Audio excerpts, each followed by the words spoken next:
forward is that when the boundaries are not coming and the bowling is tight, you have to know where your singles are. You have to get the ones. Only conceding one run in an over like that was not ideal for them. And a lot of balls were straight. You could have driven them straight past the bowler. Look for ones. You know what I mean? You need to just be full of energy and be looking to score. It's not just all about survival out there. You need to be looking to put some pressure on the bowlers. Oh, slash there through cover. Goes all the way for 4 there. 20 for 1 here. Top shot there by Patricia Timon. That is Uganda. Mohammed who hit that. Beg your pardon, it was Jumia Mohammed who hit that. It wasn't. No, it was Timon. That is one thing about Uganda. Anything outside of, they will certainly maximize on it. Yeah, and so for me, in early on, if there's a straighter ball, you're looking to just break your wrists a bit and drop them for 1. Either to find leg or somewhere on mid-wicket area. And now you definitely see a change in the Namibian setup. You see it moving cover down to deep cover. Bad ball there down the leg side. Chase for short fine leg. She ropes it in. They come back for a second. That's a better running there by Timon. That's a great chase there from 2 runs for Timon. From Kaylee. I have to say, I would have thought that was a boundary. It seemed to be slipping away from her a little bit. So I have to say that is a very great chase. You can see the athletic ability of the Namibian team. Another full toss there. Namibia really dishing out a few full tosses here early on in this power play. But at least she is protected, so even if it does go outside of that much, but now that she has protection, at least they may be able to save 2 runs or 3 runs. Yeah, that's a win for Uganda. They're forcing Namibia to make that change and take out a sweeper to the point boundary or cover point boundary. You see, balls like that was a bit of a half volley, and you want to put a lot of energy into those and see if you can get a single there rather than just patting it back simply to the bowler.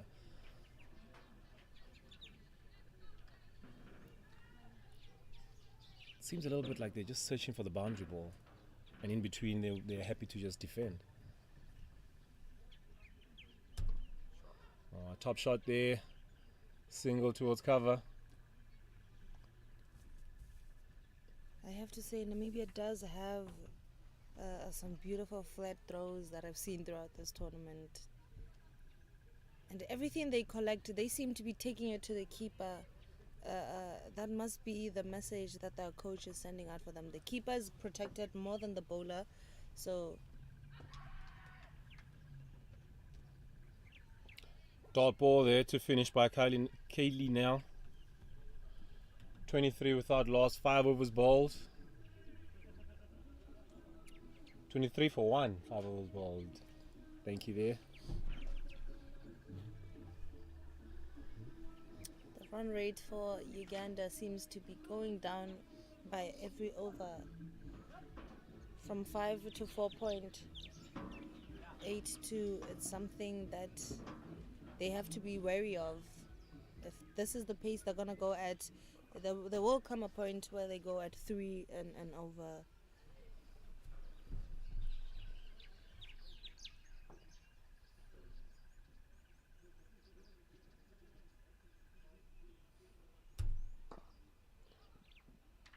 Top bowling there, wicket to wicket.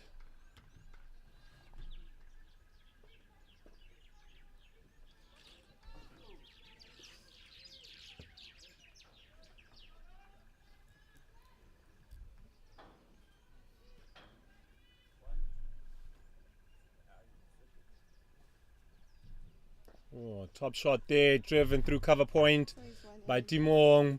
4 runs for her. 27 for 1. She moves into double figures. I beg your pardon. Yes. 12 of 16. Starting to get her stride in here. I have to say, she's been struggling with her drives, but now she seems to have found her foot, and she's definitely doing and capitalizing on those full deliveries by Namibia. Yeah, she's been exceptional through the offside, really. Luscious cover drive there. Now they've got the sweeper out, which is a win for her.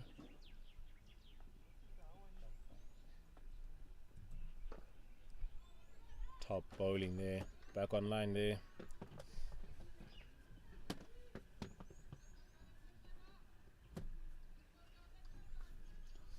I kind of want to see one of the teams taking the initiative in the power play. Somebody just taking the initiative and say, look, we're going to be a bit aggressive in this power play. Oh. Again, she strengthens her arm, but she fails to contact the ball clearly. And yeah, a shot like that was a good ball, you know what I mean? Just being a bit positive, taking on the game a little bit and saying that we're going to put pressure on you and let's see how you respond. Ooh, risky single that popped up into the covers. Dot ball.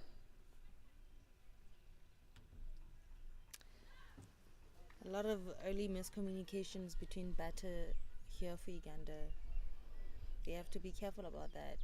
You know, nothing is as painful as coming out with a run out as a batter. Ooh, full toss there, not put away, driven straight to mid on.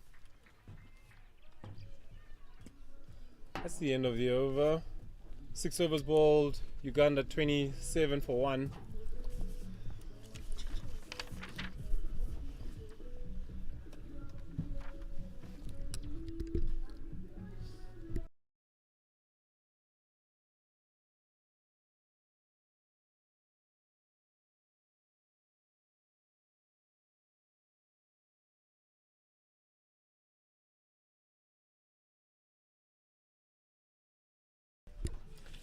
Kylie now to continue from the generator end. Joining me in centuries for Botswana, most wickets for Botswana. My roommate for over a decade. How are you, Jay? Hey, good morning. Good morning, Jano. Morning to the viewers and listeners in and around Africa, Asia.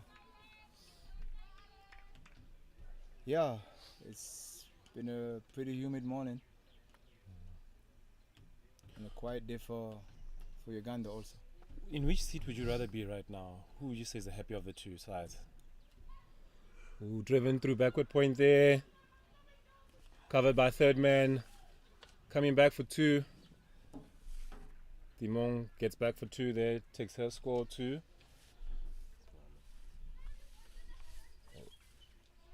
Oh, beg your pardon. Mohammed Jaima was facing Jumaya.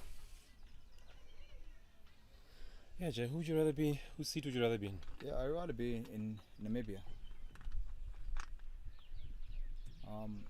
Uganda seems to be undecisive about their running, and I don't know if the jitters from losing part of the semi-finals.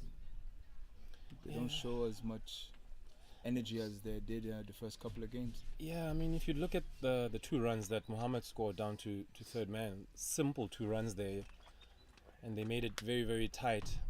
So it's things like that. They're very hesitant in their running. And it showed in their semi-final. Single there to mid-on, wide mid-on.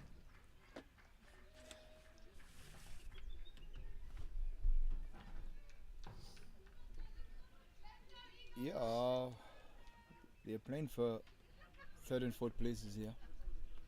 I think there'll be a little bit more interest. The gloves will be off in sense of the Uganda, knowing that the Uganda had won over Namibia early in the tournament.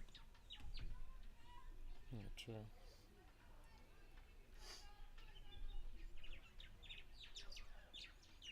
But who knows? Maybe it's personal. I mean, one of the interesting things as well will be driven there wild by to Naomi there at mid-off. Dot ball to end the over. 30 for 1, 7 bowled. I think one of the interesting things is going to be when Uganda come out to bat, Jay, is going to be their fielding. Really been one of the poor sides in terms of from a catching point of view, putting down about 12 catches, 10 catches in their first game against Namibia, and in the semi-final they were really bad, putting down about 4 to 6 catches in the power play. So that's an area that because it's a controllable, they're going to want to be better at that, and they're going to really want to work hard at that. The running between the wickets, I think, is something they'll get better with time. Yeah, we always say catches win matches, but in particular games like these, knowing what's at stake, I think at least a little bit better should have been done. 12 catches in the semi-finals. Yeah, really been poor. Oh, aged there to third man. Third man does well, keeps it down to 2. Mohammed coming back there.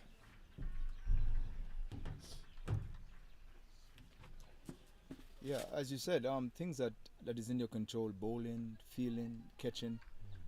These are the basics, and the team that does the basics better usually end up on top, Johnny. Yeah. Ooh, very true. Jay, have you been having a look at Saima bowling here from the duck pond end? Seems like a very good prospect for Namibia here.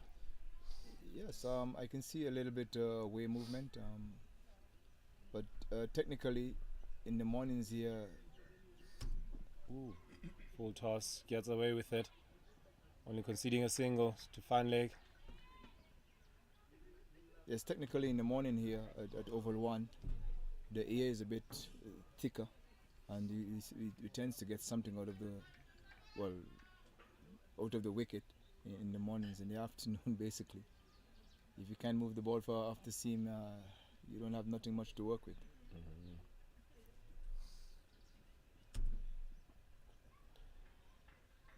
Dimon squirts one down to fine leg.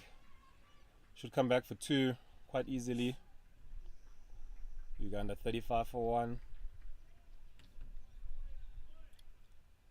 And Jono, there's so much to look forward to in sense of from the bowling perspective. Some of these girls seems to move the ball. I don't know if it's the ball or yeah, but they seems to get very good movements off the wicket. Ooh. And even bunks on occasion. Yeah, very well bowled there. I must say that shot really excites me, Jay. Patricia Dimon there, having a bit of a slash outside off stump. I was saying to Florence in commentary that I'd like to see one of the ladies just take the game on and really say, I'm going to take these bowlers on and put pressure on them. Yeah, even in the first semi-final with Namibia, we thought it was, well, I thought it was a strategy to start slow, which didn't pay it off one bit. Just got just a little over 100 runs and lose quite easily. Very true, Jay.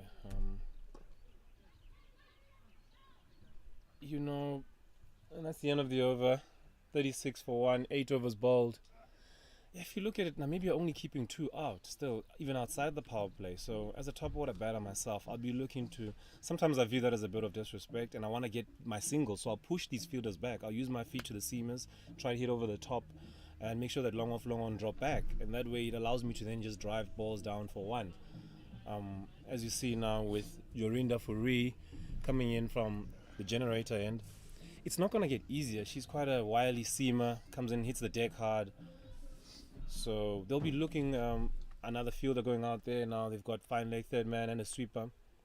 So these are the areas where you'll be looking to make sure that you're scoring at least a runner ball off her, and then target any other seamer from this end, on the duck pond end. Yes, you're totally right, John. I don't know if the formality in plans, some of these girls' team, maybe they don't want to push too much in their head, so they give them these formalities that they have to follow during the procedures of the game. I don't know if that's what it is, but as I said to you, it was Namibia's fault that Namibia is in this position now. If they'd only be a little bit more aggressive, and to tell you a bit more, my money was on Namibia. Yeah, true. They've got the firepower, so it was very disappointing to see them simply pat balls back and allow Tanzania into the game like that. I felt like one of the ways to win against teams like Tanzania and Rwanda is to be proactive with the bat and force their batters to play a bit more aggressive and take risks as well when their chance comes along.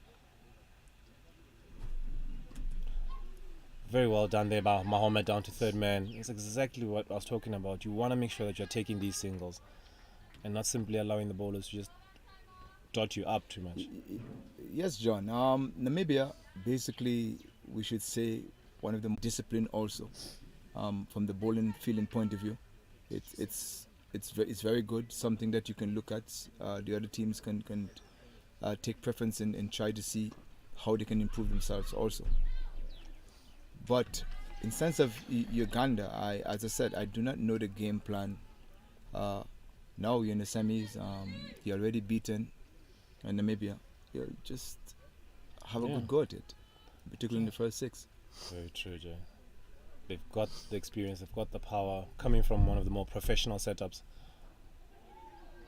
Dot ball there to finish by Furi. Uganda 37 for 1, 9 overs bowled. You'll see there again, Jay, an over-yielding approximately 5 dot balls there in a single, and that's just not ideal. You'd want to at least get 6 runs off that over. Fine, you can have a look, maybe take 4, 2 dots, and that's where you have to be proactive as a batter. You have 9 wickets in the bank. Let's move the game along, and that's where they will get better with time. Naomi Benjamin coming back from the generator end, swapping ends.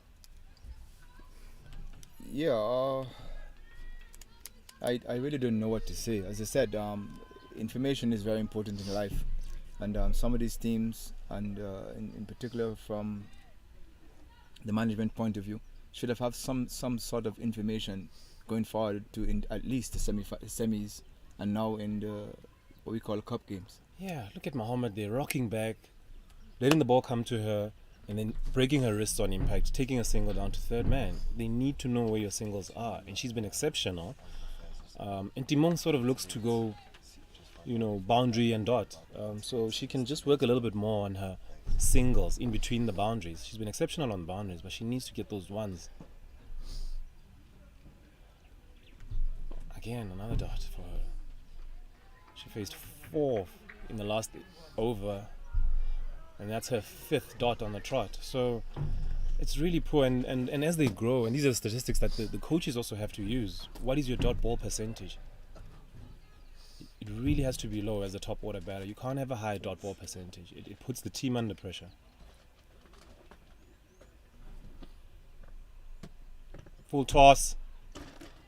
Not put away. Mohammed coming there. Ooh, bowler's end. 1 run for Timon. Yeah, Uganda is just compounding problems for themselves. Just as you said, they have to be more proactive. Do they have a target? What they need to get? Do they know what the average of Namibia batting? What they need to bowl at? Do they know their strengths and weaknesses? What they can and what they cannot do? Ooh, there we go again. Mohammed being proactive, getting a single. You get, let's say, 1 over mid off and mid on. You push that fielder back, and then it becomes a little bit easier for you. You can take the one down the field. Yeah, you know me. That's definitely where I would be looking to go nice at the side screen here. Either using my feet to the seamer, their length, and she's very accurate, by the way. So it makes life easier to me. I know that just another double step, and I'm going to be right at the pitch, and I'm going to hit it over the top. So it's little things like that. Yeah, as I said to you, Jono, that's why I'm so surprised that Namibia is in this position. We know they're feeling okay. They drop a few catches in the semi-finals, but we know their bowling is quite okay. The feeling is relatively good. Ooh, missed chance there at mid-off. Very easy run out there. Bowler messing it up there. Naomi Benjamin will be very disappointed. That's the end of the 10th over. Uganda 40 for 1. Yes, Jono, compound pressure. This is what happened when you can't turn the singles over. Yeah, it's exactly what happens. Yeah, even the batsman at the non-striker's end is undecisive. I mean, she's faced 32 balls for 15 runs, Patricia Timon, and she hasn't really looked troubled by the bowlers. And that's the disappointing thing about it. Yeah, that's a strike rate of 55, about 55. Strike rate at 55 in the T20.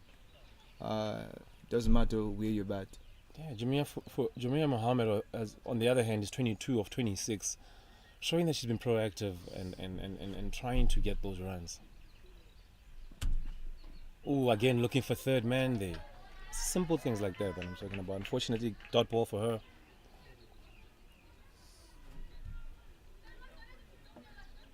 Yeah, Namibia seems to have done their basics. Uganda is a bit raw still, as you can see. Backward point, that's where singles open the face of the bat. Yeah. Get across, backward square. Oh, ball there. Furi goes through Mohammed. Uganda moved to 40 for 2. 10.2 overs bowled. Mohammed batted very, very well. They're top knocked by the skipper. They're getting 22 of 27 balls. Should be disappointed. Getting balled, just trying to angle one to third man there, opening the face of the bat. Unfortunately for her, she has to depart.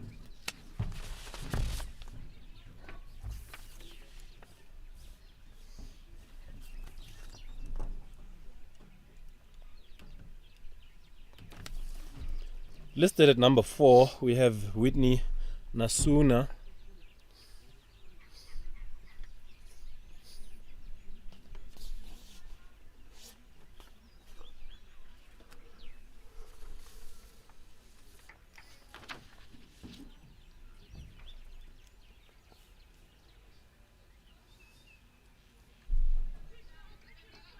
Taking a bit of time here, you know, as a non-striker batter, always never really liked waiting for my partner to come in after a wicket falls. Yeah, some guys really have a cup of tea and I know that about you. And then they come up, and then without taking guard, they want to come to you and ask you what the wicket is doing, have a bit of a chat for another 20 minutes, and that always sort of never worked for me. I kind of always wanted to get the game moving along. Yeah, yes, Johnny. As quickly as possible, yeah. That's what I noticed about you, playing with you for all these years. The only thing that frustrates me about you when I'm batting with you is we never try to rotate the first ball when we open the batting together. I always want to get a... He always seems to want to face the first ball of the innings for some multiple reasons. Yeah, you know, I think for what happened is that when I used to alternate with partners, I'd be sitting at the non-strikers end for the first ball, and they'd get a couple of juicy half volleys, full tosses, you know, from nervous bowlers. Bit of a change here. Melissa Ariokot is the batter at number 4 for Uganda.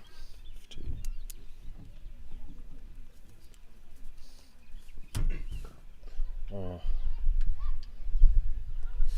she gets off the mark very nicely there to backward point. Bit of a misfield. Positive start for her. Yeah, in their first game, Namibia got 85. And they lost by 4 wickets to Uganda. I think Namibia will be taking that into consideration going forward as well. If we can get them for just about 100 runs, we have a good chance of it. Ooh, top ball there. Oof. We've seen some pace there, Johnny. Yeah, exciting prospect here for Namibia. Just a little disappointed at Patricia Timon. 33 balls faced. It's a better part of 6 overs here, Jay. For only 15 runs, really putting pressure on her side here. The number 3 really has to be a batter who can rotate strike, get into her stride early. Her defense seems to be in order, which I appreciate. She just has to learn to rotate that strike. Very high dot ball percentage, striking it at 44. Usually, lots of games is win or loss during the middle session. That's where you know exactly how far, how fast you need to go in sense of run rate, in sense of the score. After the first 6 overs, you have your first plan, Jano. Yeah, and true. then from 6 to 12, what do you think will be the plan going forward here? 11 gone. Uganda moved to 41 for 2, dropping below that 4 runs run rate. So that's something that will be a bit of a risk for them here. Should the strategy continue, I don't see them scoring more than 80, 85. Yeah, probably. I'm going to look for the positive out of this game now. I think the positive is now they have wicket in hand. Maybe at the back end they will force the hand a bit. Yeah, you'd like to hope so. There's enough wickets in the bank. Wide ball there, driven down to the sweeper. Should be one. Oof. Another thing as well, Jay. I know I'm going on here about Patricia, but her running between the wickets as well. She's sort of casually going through the motions there. Melissa, on the other hand, who just came in, sprinting that first one hard. No agency at all from Patricia Timon there.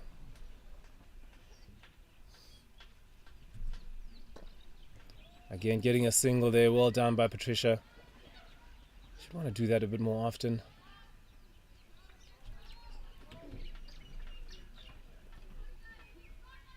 I think country by country or nations by nations, they have different ways they were brought up.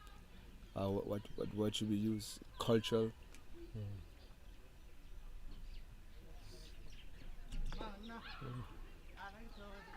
Yes, the word cultural differences. But when it comes to the game of cricket, I think we all speak almost the same language.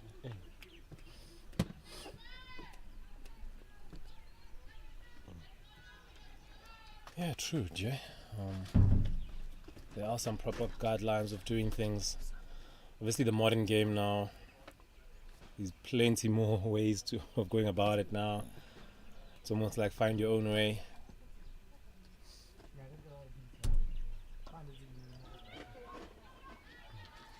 Yeah, Patricia seems to be it's just being a spectator down there. She reminds me of someone in our team. She's just sitting at the other end on her bat. Nope. Let me dodge that one. We have a player by the name of Modise, who does that a lot. Does he? Yeah, I think I've been impressed with her technique. I must be honest. She does seem like somebody who can stay at the wicket. You'd love her to play some 50-over cricket. Must be a wonderful prospect, because 50 overs generally you don't have a lot of pressure up front. Traditionally you want to keep the wickets for the back end, unless you're England and those kind of nations. But yeah, she's got a lovely technique. Just needs to find her way around. Where do I get my ones? Oh, very good ball there, very well defended. Ball coming back there into Melissa Ariokot. Dot ball to end the over. 12 gone. Uganda 43 for 2. Yes, John. T20 cricket is a bit different than the ODIs. ODIs have there are different splits in how you go about batting, how you go about bowling. Well, Test cricket we have never played, but I always hear the analyst says we played session by session. Yeah, but the basics still remain the same, John. Who does the basics properly and who does the basics consistently seems to get a better results from the game. And the basics is they're not actually fulfilling the basics here at Uganda, in sense of running between the wicket, try to create the strike, turn over the strike, and try to get the additional boundaries. Even the communication is a little bit down also. Yeah, just to second your point there, you'll note that Namibia haven't bowled a single short ball. There hasn't been a single pull shot that's been played here. A couple of full tosses that they'll be disappointed with. As Timon gets a leg by there down to third man. So very good discipline by them, keeping that ball up and ensuring that they're being scored one side of the wicket.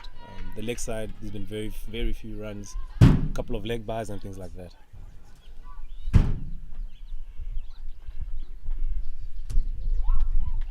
Dot ball there for Fari.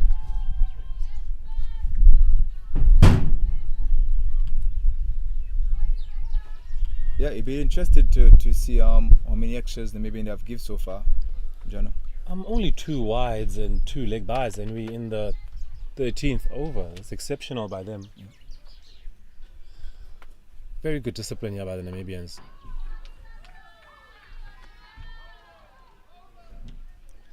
And hence why I say, sometimes when it's this tight, you have to fire a shot at the opposition and say, look, they're a little bit too good here. Let me do something and change the dynamic, use my feet, walk down at the batter, find your own way, give yourself room, fire a shot at the opposition. And that's what you need to do in games like this, because they're not going to give you anything.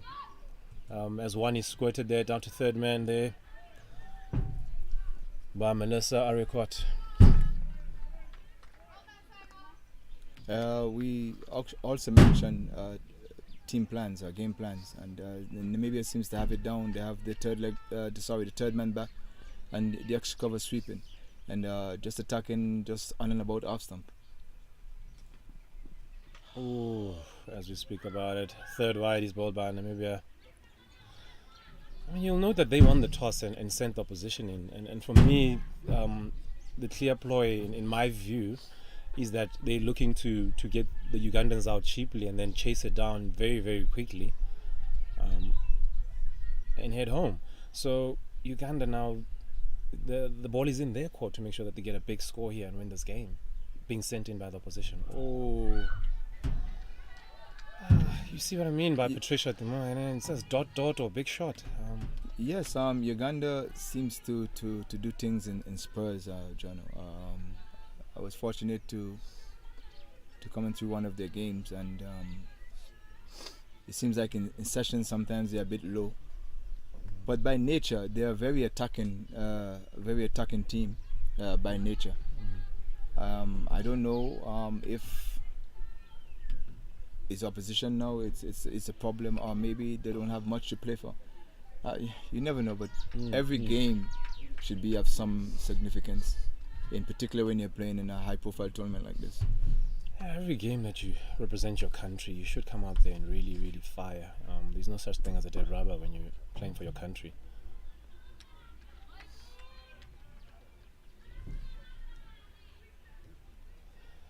And that's the end of the over.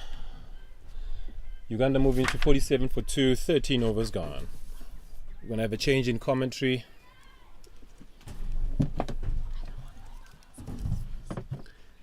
Coming to commentary will be Wayne Takaindisa and Florence Samanyika.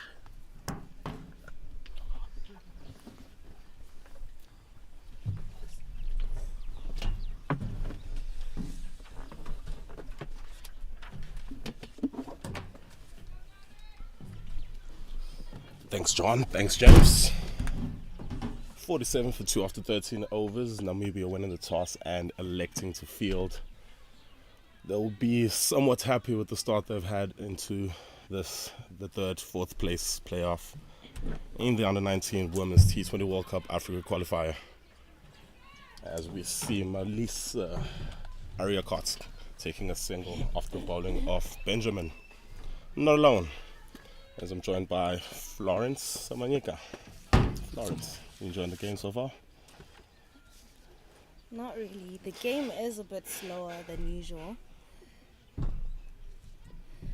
And I did say when... chance here for a run out. Just the fielder not really able to gather the ball as cleanly as she would have wanted. You were saying? I was saying, I did prophesy that the run rate was definitely going to go to 3 at some point if Uganda doesn't attack. And it did. It's at 3.5, right? It's at 3.5, and they started with a run rate of over 7. So it's a drastic fall for Uganda. And the score that they have right now, it's not so big. They're looking at anything below 100 by the end of the 20th over, and that's not going to be a hard chase for Namibia. Powerful shot there through the covers, and the fielder showed these boundaries for Uganda. It's a good thing for them, but they have to keep the board ticking if they want to score anything over 120. Namibia is very good at chasing a large score, so they have to set it so high if they're winning, if they want to win and take the third place before they go home. Indeed, yes, that boundary also brings 4 overs, not the desired run rates for Uganda. Back foot shot, sweeper coming around, call it for 2, and they will get it comfortably. Solid running in between the wickets for Uganda. Maybe taking a bit of your advice into their strategy now. You know, usually we'd see Uganda already at the 50th mark, maybe after 10 overs or 9.2 overs, but 13 point something overs is a little bit of a slower situation for them right now. But Namibia are doing really well in keeping them under a lot of pressure. A great save by Point there. I'm sure Adele put her best fielders on the off in those kind of situations. Yes, that was Alice Kakungwa doing the fielding there at Point. So completing over number 14. That's 55 for 2. It's this one, these two.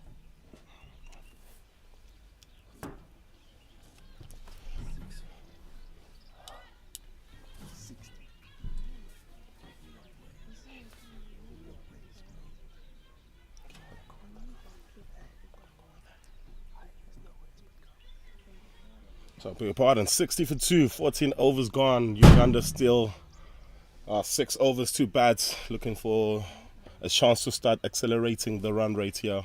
Reminder, these two teams did play against each other in the opening group game. In Group A, 88 is what Namibia amassed on that particular day. And Uganda only taking up to 18 overs to get. Beautiful delivery there by the girl that shares the same number with me. Although I don't know why the number is special to her, but it does have a lot of significance for me. Sounds like a good story. I'd like to hear it sometime. Sometime, yeah.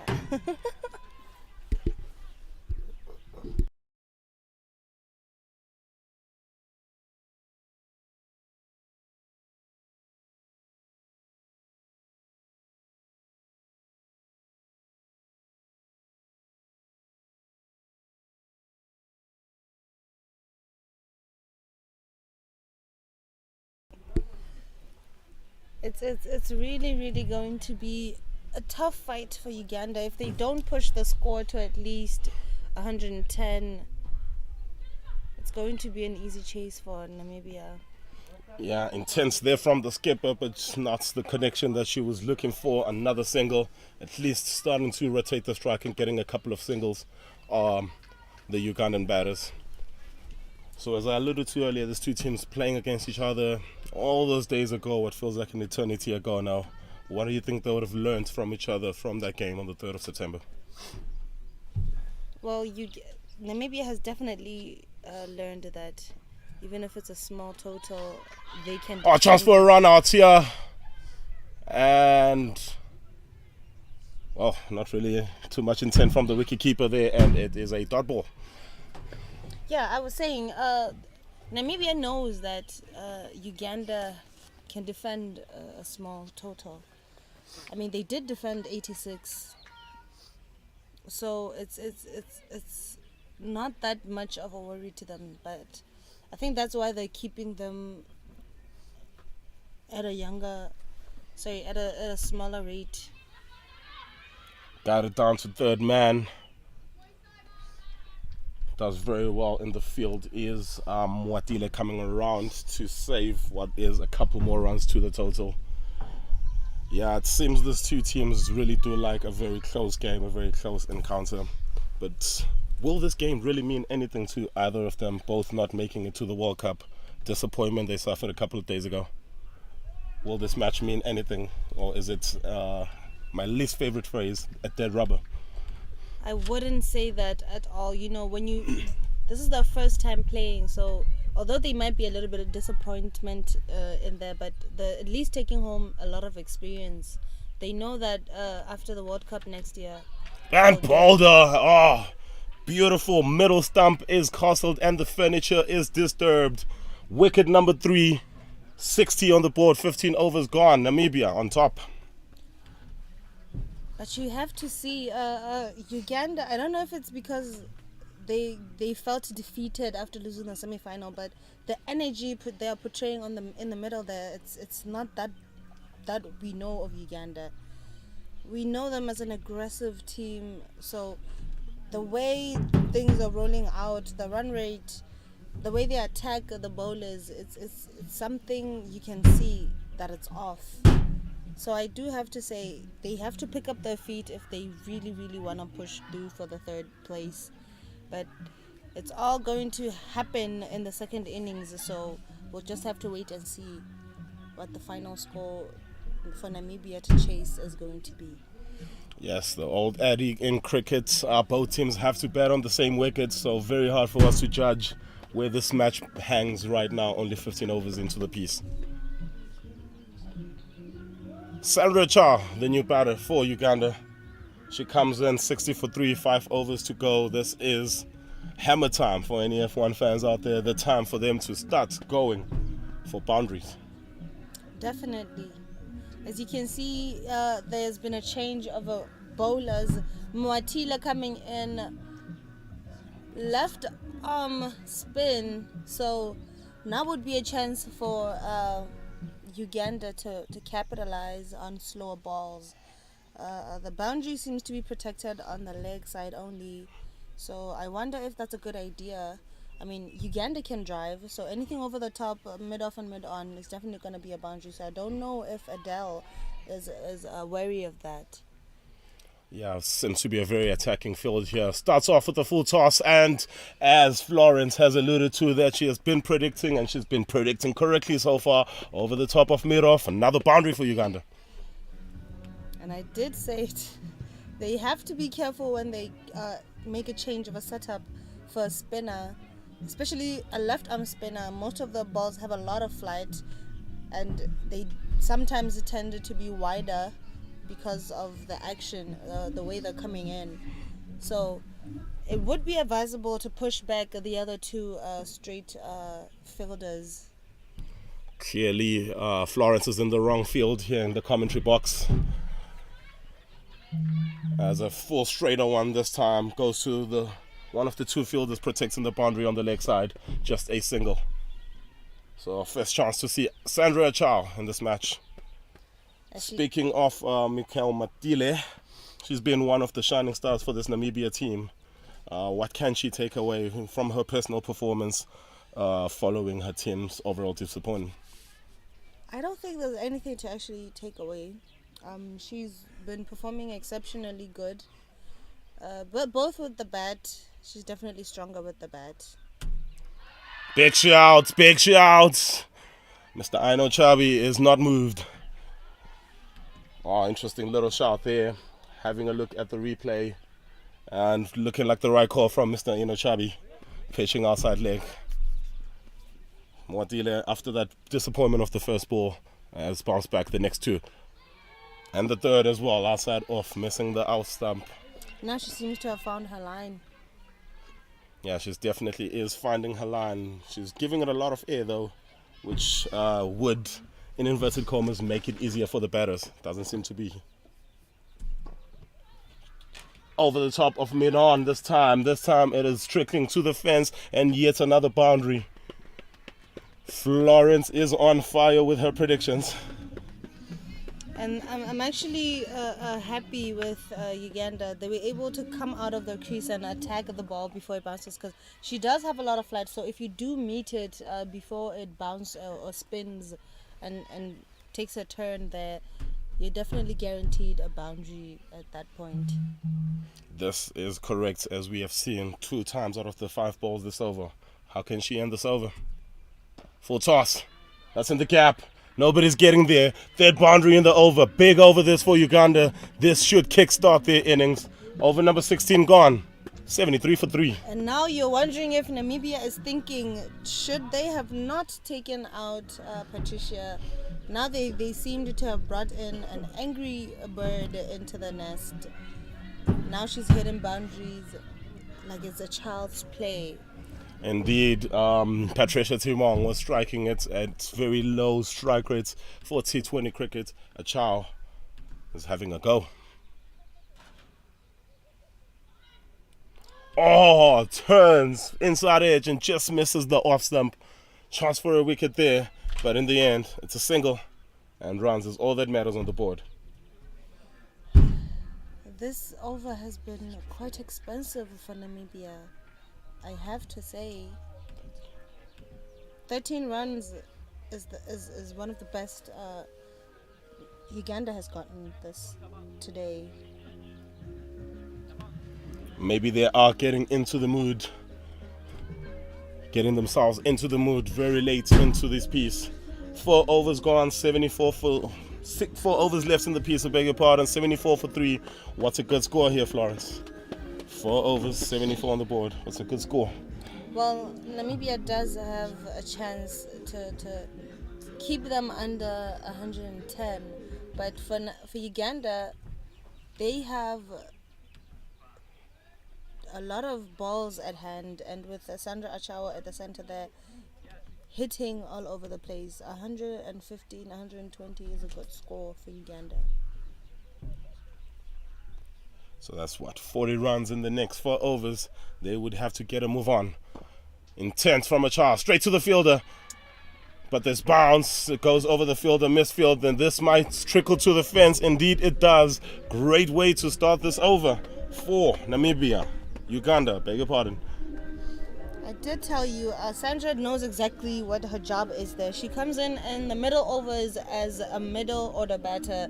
Usually the sense would be to have them attack and hit as much as they can to get those boundaries, especially now because the top order batters were having a little problem with maximizing the power play as well as putting a lot of runs on the board.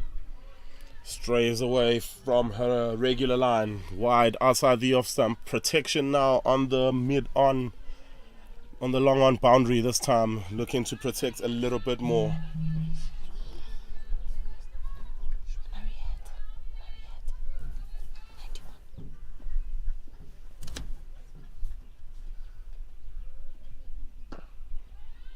Good ball, Yorker digs it out as a chow.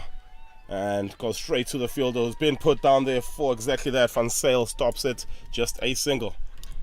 And you can see now Namibia has managed to get a little bit of what we call switching on. Putting that fielder at the boundary saved them 3 runs, unlike what they have been doing, putting them inside the 30-yard. Indeed, not the time to be attacking now with the ball, as yet again the ball goes to Van Sale. And yet again, just a single. So, as Florence is alluding to, switching on, but switching on a little bit late. Exactly. They could have saved over 8 runs in the past over. So, I think it's something that they're going to also take home with that. They've been hit in the same spot twice. And they can see that the Ugandan batters in the middle there, they're very good with the leg drives. Unless it's above the waist and they swing as hard as they can over the covers.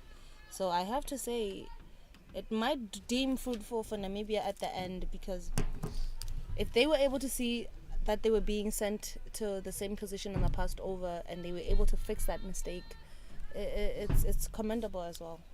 Yeah, 100%. Generally been a problem with their team the whole tournament. As we see her running in, another Yorker. This time it's squirted through the mid-wicket region. Skipper can't get there, and misfield on the fence. It's yet another boundary. One of their weakest points in this tournament, Namibia, is their fielding, and they let 3 runs into the total once again.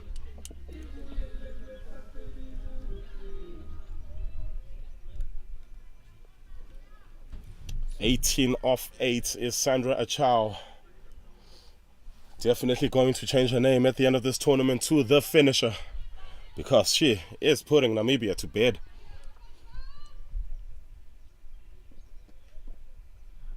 I mean, you can already see with her stance. Look at how high her back lift is. You can already tell that she is ready to hit, especially with the way she's holding her bat. It's a little bit of a tighter grip, and boundaries seems to be what she's looking for right now.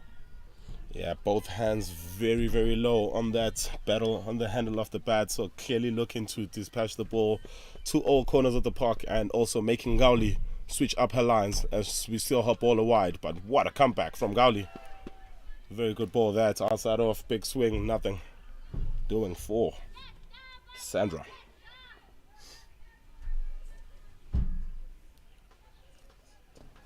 Tough runs coming off this over, 1 ball to come. Where do you think she's looking to bowl this? I think she's gonna keep her same line, but the batter is definitely gonna want to do something. Yeah, looking for the Yoker line as you alluded to. Head straight down to the fielder, and they will get a single to end over number 17. It's 87 for 3.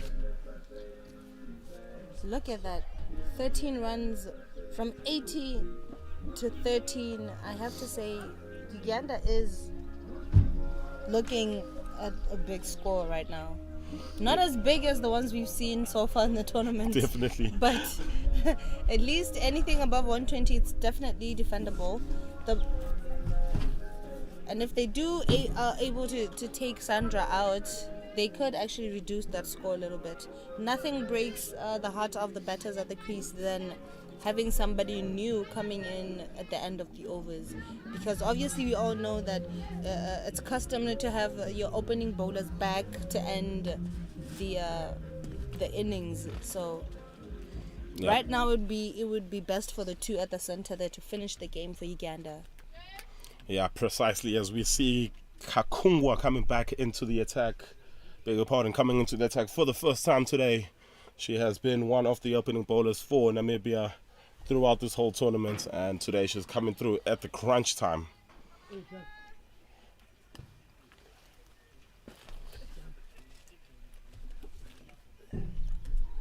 An inside edge to the leg side, only managing a single.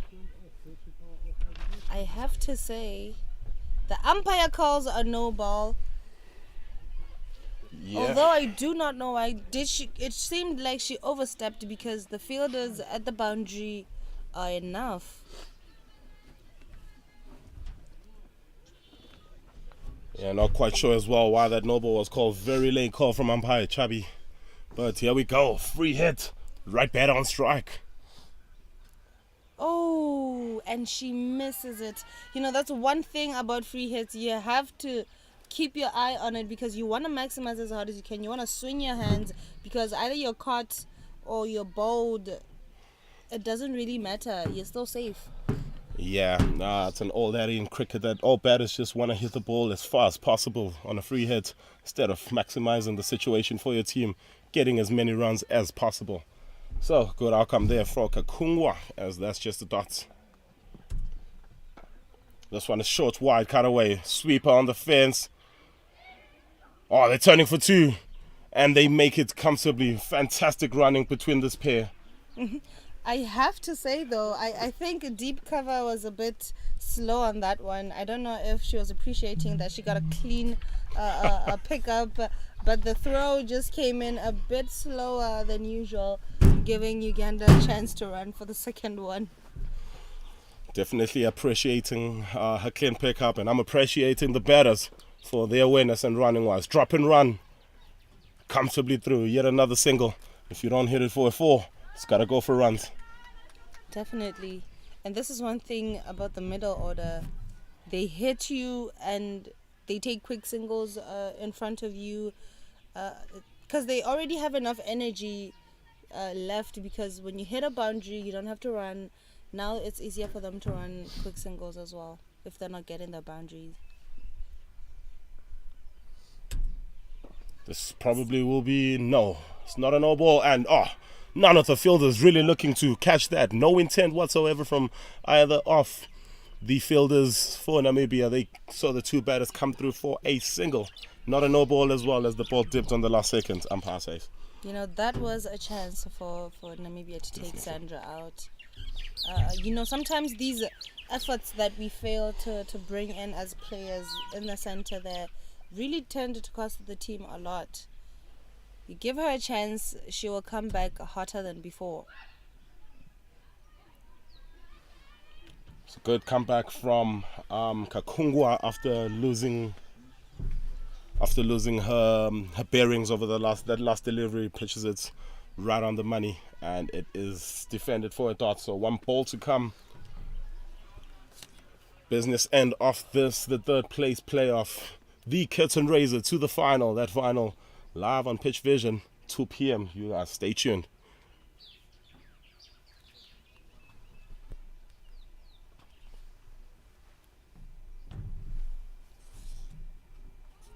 Ariakot looking to have a go as well. Not having hit too many of the balls, watching her partner on the other side hitting the ball all over the park. She looks to join the party but misses out. Ends over number 18. It's 3 for 93. It's a very good comeback by Uganda. I mean, look at the current run rate now. It went up to 5, from 3.5 to 5. I have to say, Sandra did a job there as a middle order batter. Well, I'd like to give Florence a little bit of credit, giving through some directions for this Uganda team to follow, and they've clearly been listening to your commentary, and they've taken it into consideration as their run rate now has gone up to 5.1 and on the verge of making that 110, which you said would be par. Definitely. So, seems like we'll have another change in bowling. It is the business end of the innings. This is what you expect in T20 cricket. It's very dangerous to have slower bowlers coming towards the end of the game. You'd want to keep your pacers back, in order to, slow things down a bit, especially if your middle changes have been hit all over the place. This is true. Oh, that is hit straight to the skipper at mid-wicket, and they scampered through for a single that is running at its best. You have to be careful as a fielder, especially in the 30. If you misfield, you gotta quickly bounce back. That is swept behind all the way to deep mid-wicket. But it had a little bit of a bounce before it arrived at the fielder.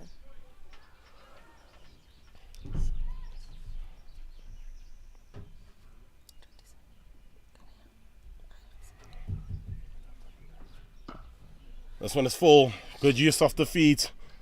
Advancing down the ground. Gets to the pitch of the ball. Just a single though.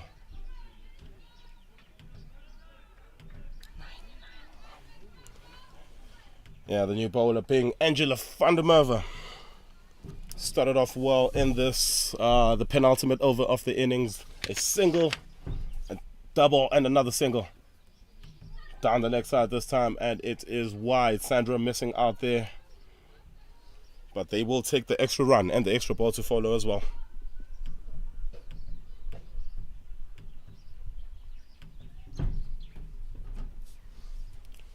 .99 on the board. That is commendable from Sandra. She manages to hook it above mid-wicket there. Yeah, not getting the power that she desired, but getting the placement all too well and enabling her team to come back for a couple as the 100 comes up on the board for Uganda. I mean, you have to look at the height of Sandra. If you bowl anything full, she's definitely gonna whack you outside, but if you keep it down low for her, look at that. That no is ball. A powerful shot. It's in the air. The catch is put down, but it was a no ball in the end. Disappointing times for Namibia. I have to say that is commendable by Benjamin there at the deep cover. Look at how strong her arm is. Yeah, definitely. If you're a Uganda fan, we were hoping for 2 runs for there, but you did not. This is Ariakot. She also extending her footwork and hits that 2 long off for a single. So what has been a very commendable over, apart from the 2 extras, it's been a decent over this from Angela. No boundaries as of yet, 1 ball to come.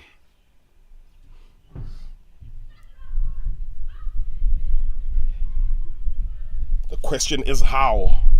How did that miss? Just goes wide off that leg stump. And instead it is a dot ball. So 6 balls left. It's 104 for 3. 110 seems possible for Uganda. And it also seems possible for them to defend. They have a good bowling lineup with Kevin Amuge, who would open the bowling for Uganda. They've got very good line and length, the Ugandan bowlers, although they seem to be struggling with taking a couple of wickets, but the line and length is definitely something to commend. Indeed, in terms of bowling extras in this tournament, one of the better sides are the Ugandan sides. So you know that not too many of that 104 runs is going to come from extras. You're definitely right. Sandra, with a higher score of 48, she definitely knows what to do when she's in the middle there. Skipper, the new bowler, into the wickets. It's a full toss. It's high in the air. They're looking for two. Adele Van Zyl, not exactly the start she would have looked into her spell. No ball. Couple of runs to the total. 107. Still 6 balls left.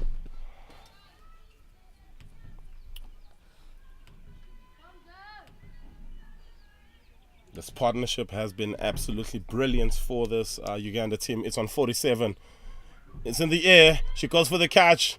Does not catch it, but it is a free hit. So they come scampered through for a single. Desired results for Namibia that. You're right. So far, Van Zyl is her balls are not that bad. I mean, she has a lot to do if she wants to break up this partnership here. Single down the ground. They will look for two. No, they will not. Settle for 1 run. So let's have one last word about Uganda's batting as we're about to see the last 4 balls from them for this tournament. What can you tell me about what you have seen from Uganda's batting from this tournament as a whole? Uganda's batting for me is commendable. They usually start slow and then they pick up towards the end. And big swing. Protection in the deep though, so just a single. That was a poor delivery for me from Van Zyl. It had a lot of flight and it was definitely above the waist, and that brings the partnership for the two batters in the middle there to 50. The first partnership for Uganda in this game so far. Yeah, very good partnership has propelled them to 110 for 3, 2 balls remaining. Quick word on Namibia's bowling so far throughout this tournament. I mean, 110 was what I predicted, but that is Boulder gone through, looking for the big swing, looking to sweep it through, and a little bit late, but they finally get the wicket off Sandra Achao. She departs after making 26 of 19 balls, 4 boundaries at 144. Uganda, 110 for 4. that is one strike rate of a batter a coach will always be happy to see. So I have to say, although she is leaving, she did her job. She did quite well in the center there, so I don't think I'd be disappointed with myself if I was her. Not at all. Very, very commendable cameo that from Sandra Achao, propelling her team to what is right now a total, I think, should be enough to win this game.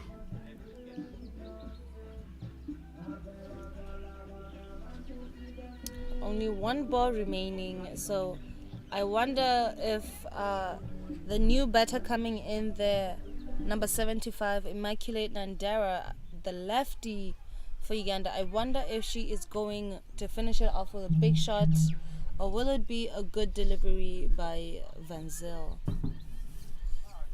What would your mindset be coming in? 1 ball to go.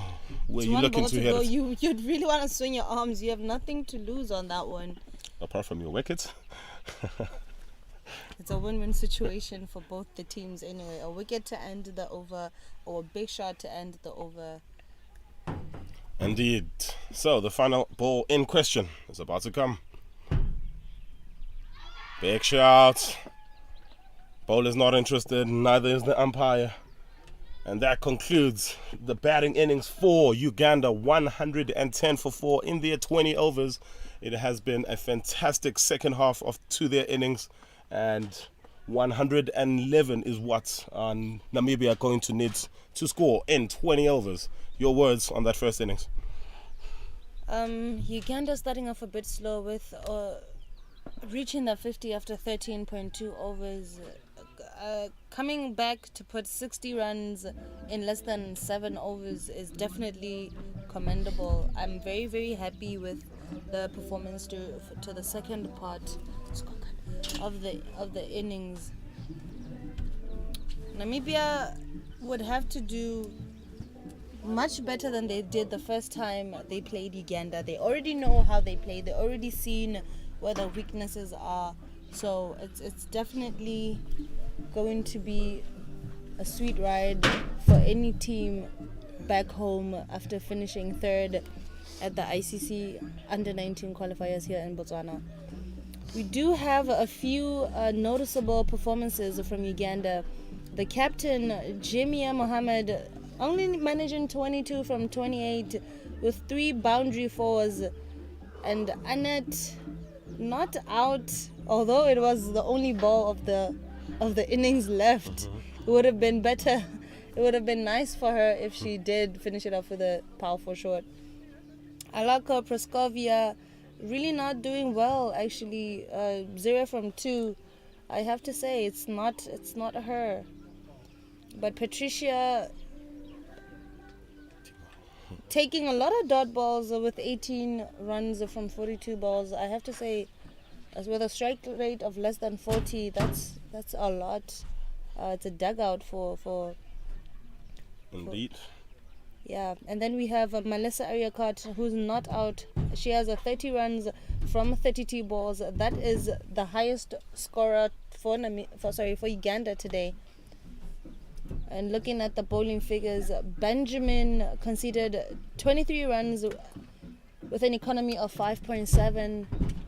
But the best economy here comes from Jerinda Fori, who bowled 4 overs, has 2 wickets, and only conceded 9 runs with an economy of 2.25. I have to say, it was a good choice for Namibia to take out Maria Ngwali after she was expensive with 13 runs, with an economy of 13. Imagine if she had came back for the second over. It would have been a sweet ride for Uganda, maximizing as much as they can. Yes, indeed. They would have taken a liking to her and gone a bit harder at that last part of that innings for Uganda. So yes, Uganda making 110 for 4 in their 20 overs. The chase next.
And welcome back to the second inning of our third place match off at Botswana Cricket Association Oval number 1.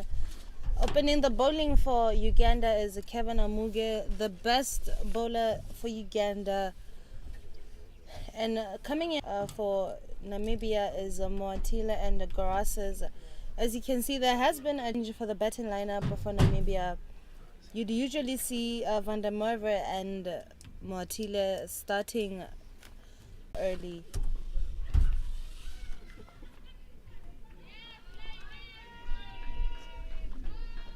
Can I have that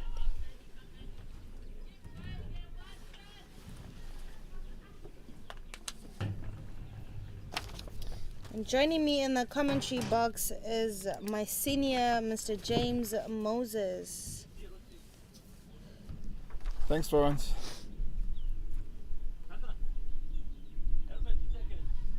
Good morning again to our viewers, listeners around Africa, Asia, and the rest of the world.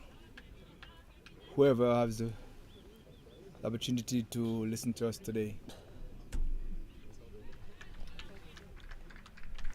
Florence, it doesn't seem like it's going to be a very tough game today. Uganda play within themselves today. The spirit wasn't as high as we expected, and put a modest total in the score of 110. Namibia didn't do too well in the semis, but I sure they backed themselves to at least get the score. I have to say, both the teams today are not looking to protect the boundaries at all. It just shows how clean they are. That was a great save there from Kava. A little bit off the mark for Amuke for me. She's usually one to bowl a little bit fuller and outside off, instead of outside off with a little bit of a bounce. If you pitch it at that much height, it would be easier for you to be cut away for a boundary.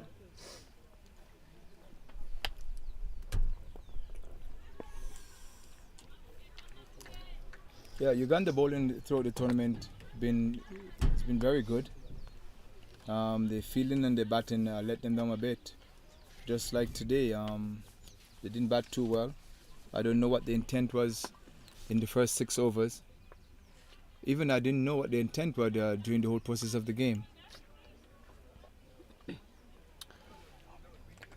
Moatile there at the center with a personal best strike rate of 106. It's definitely needed. An overthrow there will definitely give a boundary to an unnecessary title for Uganda. Yeah, yes, Florence. We have some saying in cricket. Your sins.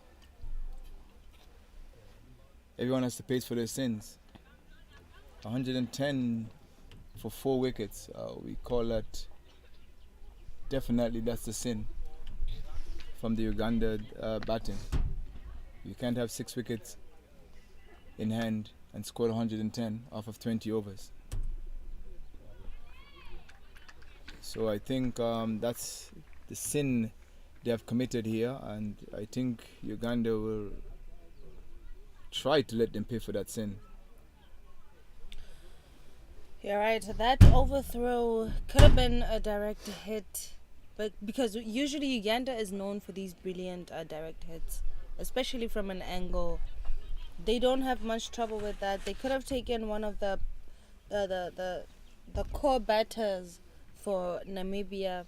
It's just a pity that they didn't have backup, which costed them 4 runs.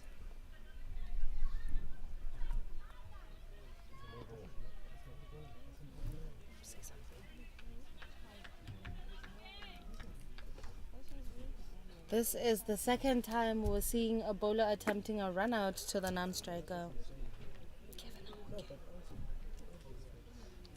And it has been called a dead ball by Mr. Sanjay Bhagava. Well, I do not know if that is unsportsmanlike or that is a rule.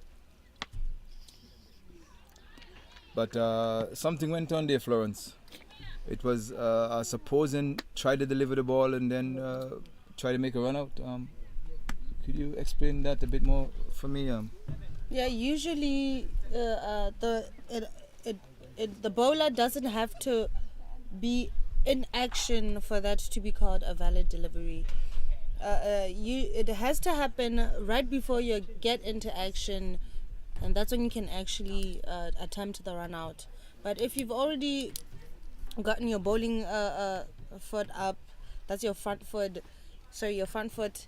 It deems as a dead ball, because the batsman has already seen you going into delivery, and that gave her a chance to back up her batter. All right, a very vague explanation, but I think I have a clue of what you have just said. The bowler from the duck punt end basically is Nandara. Nandara, yeah.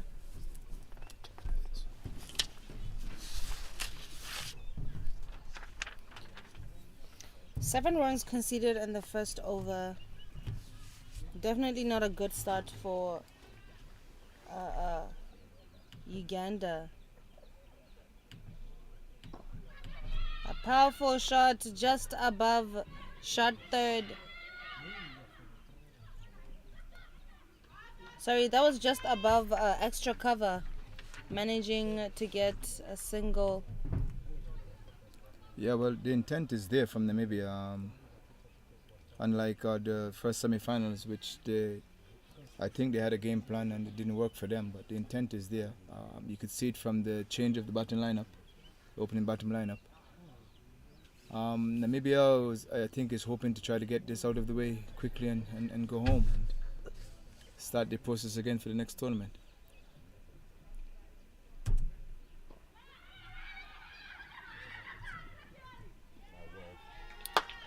That is a very, very quick single. I don't think it can get as quicker as that. You have your point who is very, very quick, as well as your batter who is very quick as well. Garces is known for her quick singles and her fast running between the wickets, so it's definitely going to be hard for them to get her out with a run out if she's running as fast as she just did. Yeah, she's a very dynamic figure. She's also the wicketkeeper of the Namibian team, and she was sent up to put some, fire into the innings. And Namibia is not wasting time here. She's more like a hitter, so you could see with the change of the batting lineup from the coach as well. It shows that much intent. They look to maximize the power play, especially because Uganda is good with the full and outside of deliveries. And then you have Garasas as well, who's very great at driving or cutting balls outside off. So you'd think the coach wants to wrap this one earlier and get it done with.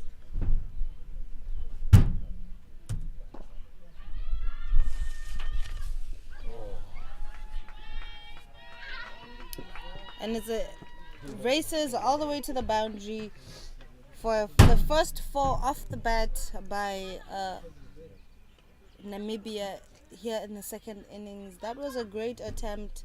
It could have been a catch, but unfortunately they noticed it a bit late, and that's when they decided to change and bring back mid-on to the boundary.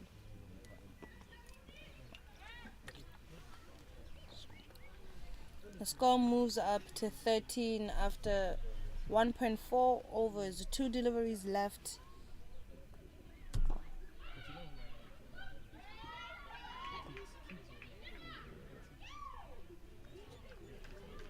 You know, every dot ball counts here for Uganda. If they're actually looking to win this one, they have to keep the dot balls coming in because they faced a lot of them during the first inning. So this isn't a big total to defend. So they have to put in the extra work. Yes, definitely. Uganda had a very slow start in the batting lineup, in particular for the first 6. An attempted slower ball there from Uganda's Immaculate Nandera, but she was punished because it had a lot of flight, costing Uganda and giving a boundary to Namibia. The score moves it to 18 after 2 overs for no loss. Namibia needing 93 to win from 108 balls with 10 wickets in hand. It's definitely going to be a tough defense from Uganda. Yes, Namibia have the gloves off. I hope that Uganda can take some consideration in what they're doing here, and maybe try to stick to one channel, and maybe they can kind of slow the run rate down a bit. But we'll see what will happen now. Yeah, Kevin is going to bowl a second over from the generator end, what we call the Gulf Coast end.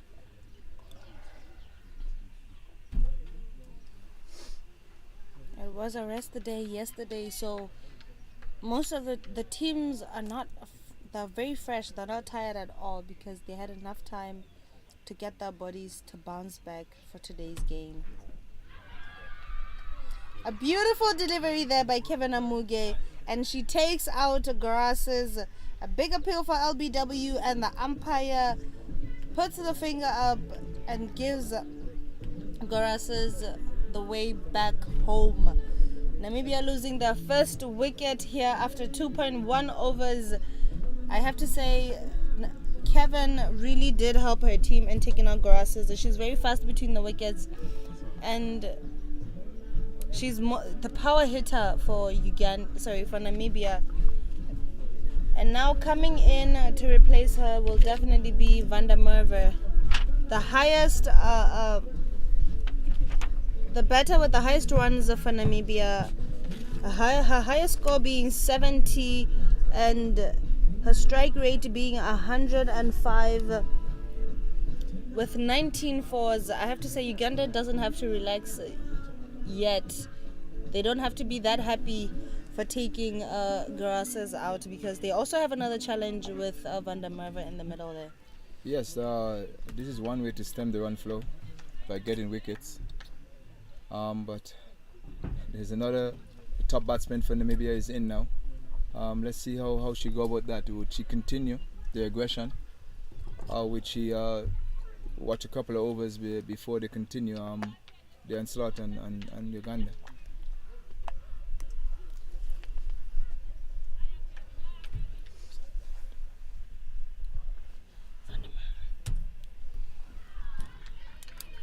Angela decides to chill a little bit with her first delivery.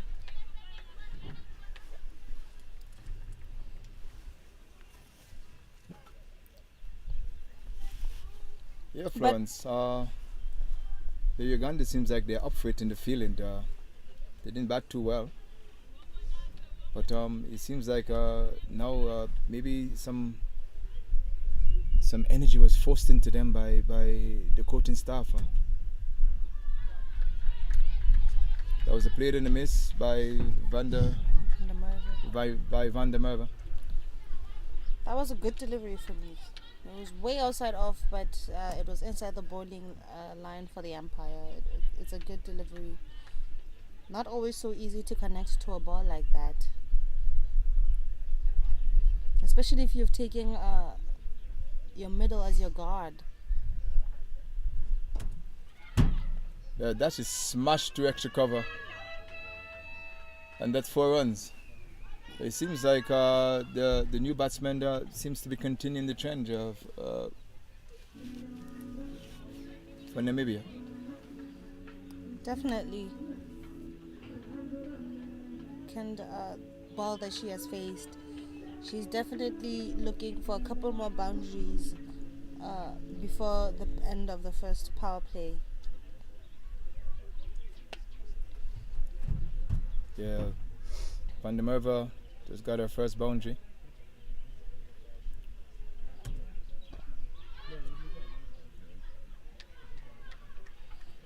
Yes, the intent is there from Namibia. I don't think they're going to make the same mistake like they made in the first semis. It is as clear as day that they want to hit very powerfully and maximize what they can in the power play. Moatile and Van der Merwe at the center there would usually open the batting. That was a quick single that was taken by Van der Merwe. And there was a good field all by the number 19 for Uganda.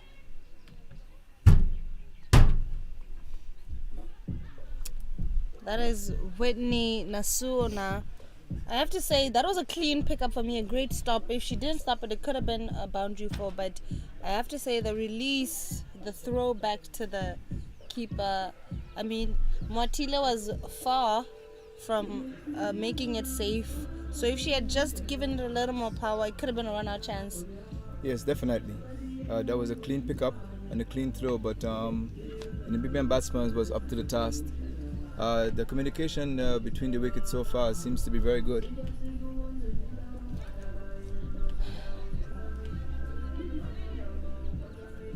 Seems to be a change. Coming in is Rachel Achan.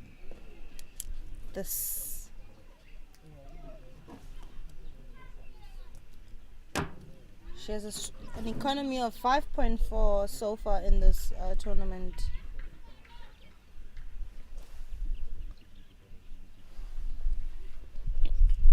She'll be bowling her first ball to Van der Merwe.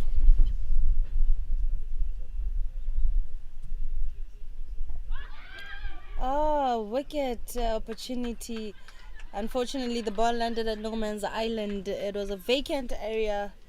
It could have been a single as well if Namibia was very quick to notice that.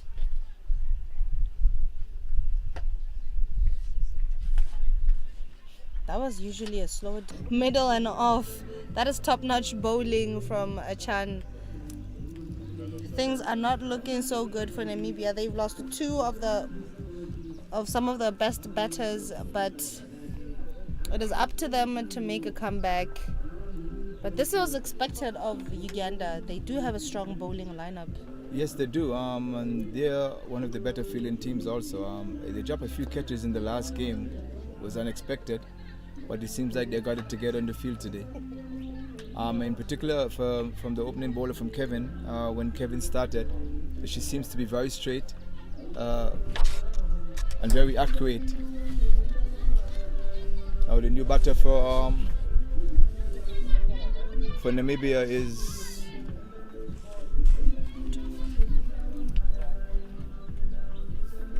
that is the captain Adele Van Zyl, joining Moatile there at the center, and she is our striker batter here.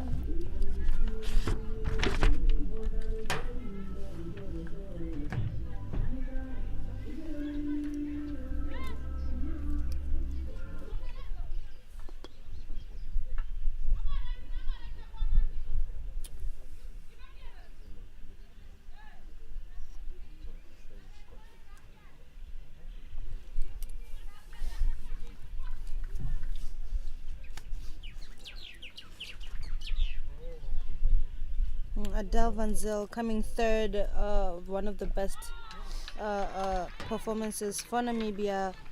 She has 21 as a highest score with a strike rate of 72. She has 4 boundary fours so far in this tournament.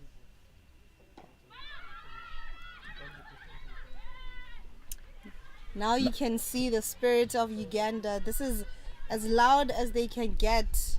They seem to be happy with the past 2 wickets. Yeah, definitely. Just a small setback, I think, for Namibia.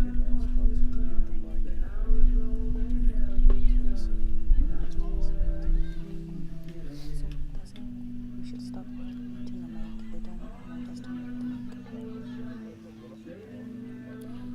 And that brings the end of the fourth over. 23 for 2. The strike rate the run rate for Namibia went down a bit from 7 to 5. The required one is 5.5. They're at 5.75. So it looks like they still have the upper hand, although they lost 2 of the wickets. They need 88 from 96. Yes, that's what wicket does. Wicket stems the flow of runs. Do we have a change of bowling here for Uganda?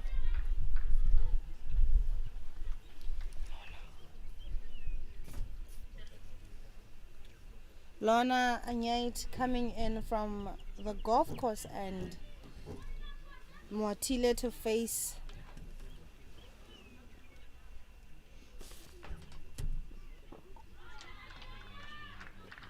dot balls are key, dot balls are golden, and they bring pressure to the batter. Yeah, the bowling change, it seems to work. The slow bowlers seems to be doing the job for Uganda.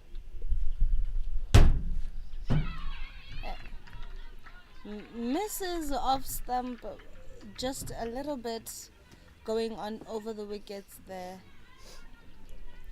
But was it a short ball for Moatile to try and sweep? Yeah, it was a length ball, but I think she should have a look for a couple of balls before she makes such decisions. The wicket is very slow, and the bowler also is very slow. So she needs to pick up the pace of the ball, in particular from the bowler point of view.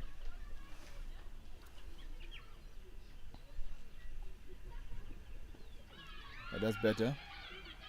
Quick single to bucket point there.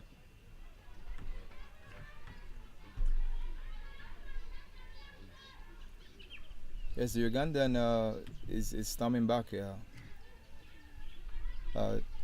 Namibia need to get a hang of this game as soon as possible because they don't have much a big hitter back there, maybe only 2. And we all know Uganda bowling is much better than their batting, and also the fielding is also up to par today. You're right. I think right now Kaylee and Rwanda Furry would be the 2 remaining hitters for Namibia. So I think the 2 at the center that need to at least push this to maybe 13 or 15 overs. They need to keep or build a partnership. But yes, Uganda didn't do too well in the batting department. Only managed to amass the 110 for 4 wickets, which I think they could have pushed a little bit more. Maybe the next 20 or 30 runs would have made a total difference here. Definitely. But we also hope to see and hope that we get one of those interesting matches where you see a point where 10 runs are needed from 10 balls or 10 runs are needed from 5 balls. You know, that's the kind of competition that we always love to see. Yeah, we like those chillers. We love those chillers.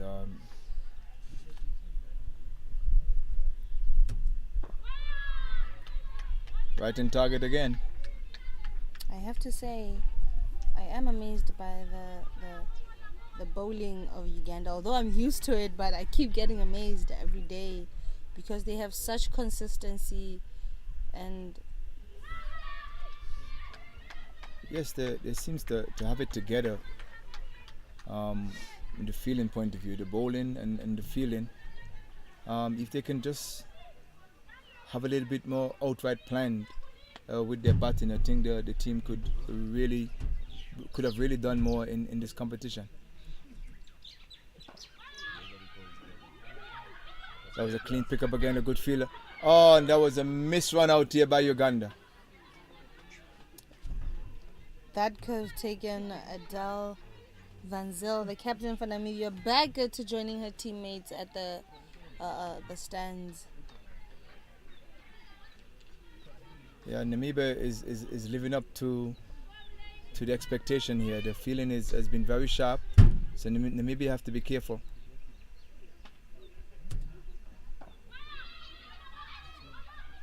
Once again, there's a quick single. This time Namibia was up to it.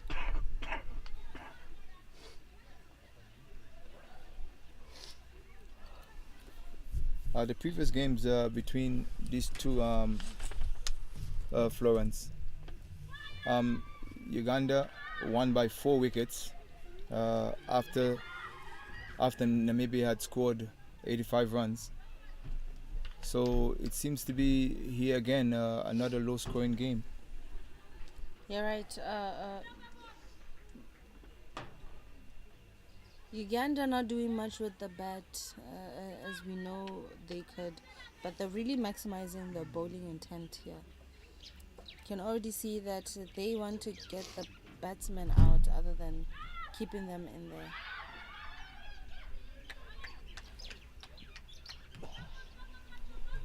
I think this is the first extra of the game. That was a wide. Sorry, the second extra in the game. First one was by Kevin Omuge, going very, very much outside off. And that was smashed to mid-wicket. Yeah, there's a deep mid-wicket. The batsmen didn't make the best use of that. They only managed to get 1 run out of that. They were very hesitant to go back for the second run, but Uganda will take it. They will take it as is. And that marks the end of the first power play of the second innings. Namibia 29 for 2, needing 82 runs to win from 84 balls. I hope it doesn't get to run a ball. But it looks like we're getting there. It's definitely looking like a runner ball is possible at this point.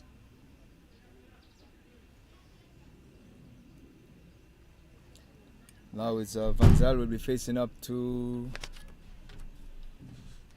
Rachel. No, Lorna. To Lorna. Yeah.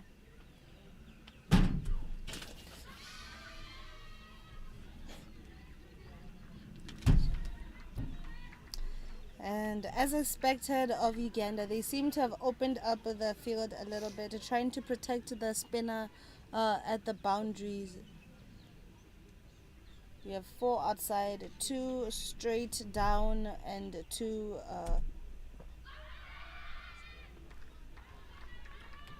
Yeah, just like Namibia, they only had 2 fielders out, even though after the first power play. Well, they don't have much runs to go about. So the infield stay within.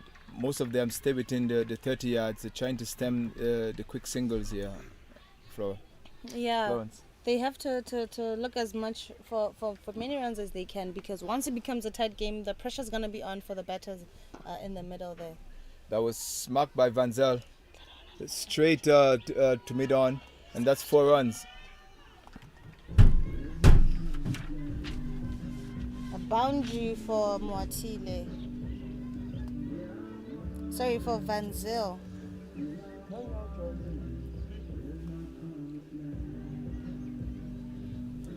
Bringing the score to 33 after 6.4 overs. But you know, this is something I've noticed throughout this whole tournament for all the teams. Long on and long off seem to go wider than possible, and most of the batting teams, they tend to score straight down the center, in between the 2 at the deep. And I wonder if that's something that they should correct as well. Yeah, that was a chance there. The wicketkeeper didn't seem to pick it up. There was a chance missed there. That could have been the 3rd wicket down for Namibia. Yes, yeah, I noticed that myself. The mid-off and mid-on seems to be a little bit square instead of straighter. I don't know if it's... maybe that's the way they were taught. Or sometimes you are asked to go and field it mid-off and you just take a position. But yeah, I noticed that myself, Florence. Even with the fine leg also. The fine leg seems to be sometimes just a little bit straighter than usual. Yeah. More like, I don't know if it's what we call in the olden days a long stop.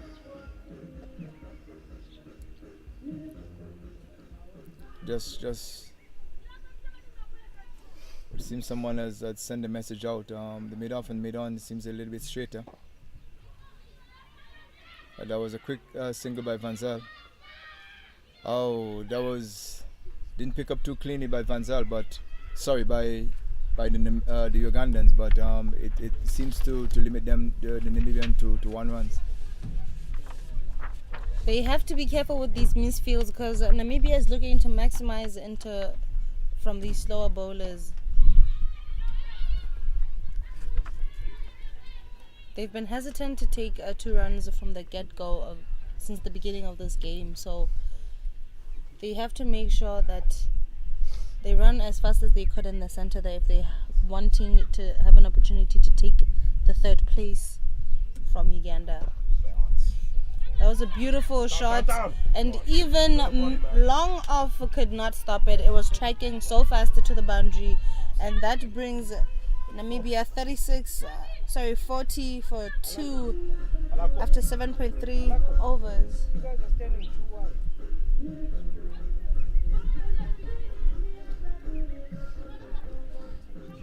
Yes, just as you mentioned a couple of balls ago about the long off and long on,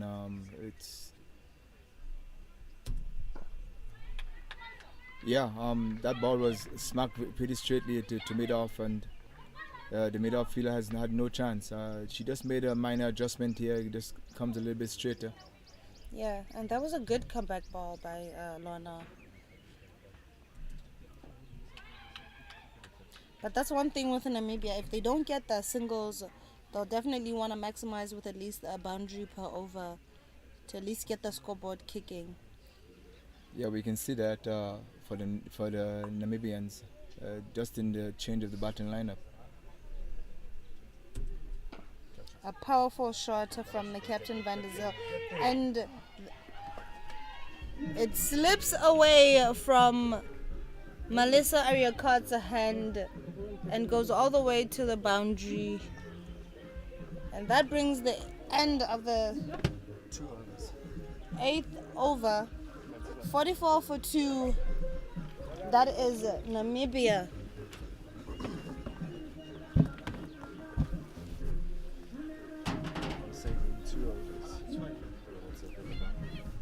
Sorry about getting a bit dizzy. Yeah, welcome back into the commentary, John. Thank you very much there, Jay. Just to give you a small update here while you were away. We can see the intent by the Namibians just by the changing of the bottom lineup. They seems to have that intent in trying to get the score and get it as quick as they can. The Ugandan, on the other hand, up until the last over, was bowling quite, we should say, reasonably well, and the fielding was also reasonably well, and they missed a few chances. In particular, the 3rd ball of the last over, where they misjudge Skyer. Yeah.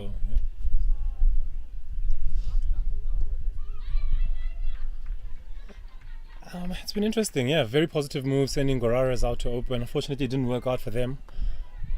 Still, the intent has been good, and as we were saying earlier, they're definitely firing some shots here at the Ugandan bowlers, trying to put as much pressure on them as possible.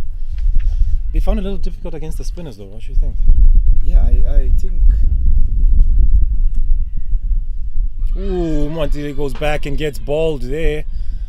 Namibia 44 for 3. 8.2 overs bowled.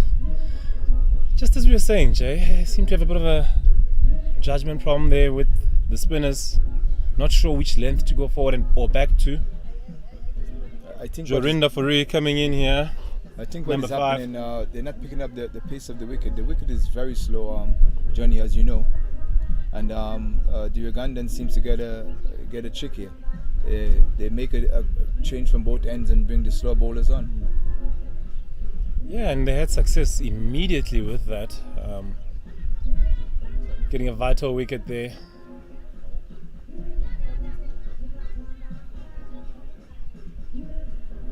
Yeah, when the Ugandans were batting, it seems like they didn't have much urgency when they were batting, Jano. As I said, I don't know if The plan was just try to make it to 100, but as we said, that is a sin.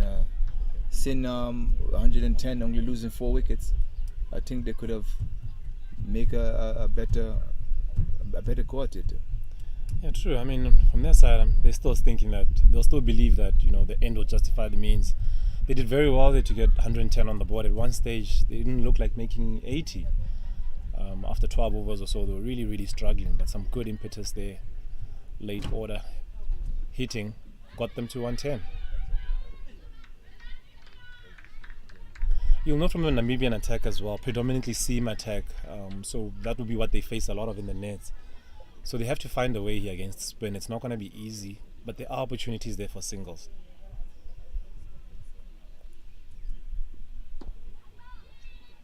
Yes, as you can see, the ball is coming off the wicket Yeah, very Fourie slowly. getting one down to long off, getting off the mark. Yeah, ideal wicket for the spinners. Slowing it down very nicely.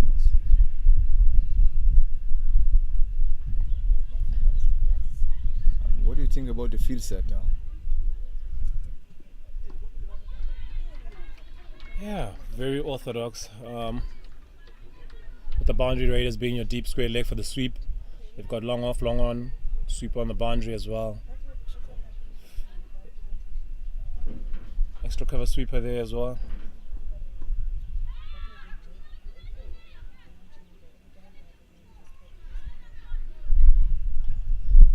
Single there by Fasale to end the over. Well, this is all the doctor ordered. 46 for 3, 9 overs bowled. This is all the doctor ordered for Namibia. Just tap it around, tap it around, and take the boundaries whenever it's given to them. Yeah, I love the way Fasale got inside the ball there, shifting over to the offside just to find her way. That's what I said that's what I meant when I said you need to find your own way here to get the single.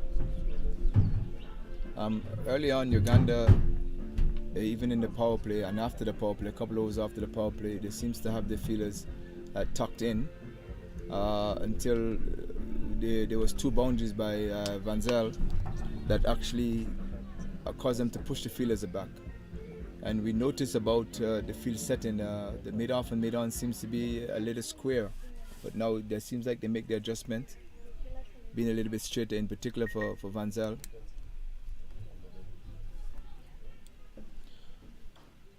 Patricia coming on here from the straight hit there by Fasale. Patricia Timon coming in here from the duck pond end. Patricia batted deep in the innings, coming in at number 3 for Uganda. She'll know what the wicket is doing, and will hope to bowl accordingly as well. Yeah, but do you think these young ladies take note of that? I'd like to believe so. Fantastic here by Namibia. That's all Namibia need to do, really. There's not a lot of pressure on here on the required run rate. They want to make sure that they keep these wickets in hand and just rotate the strike as much as possible.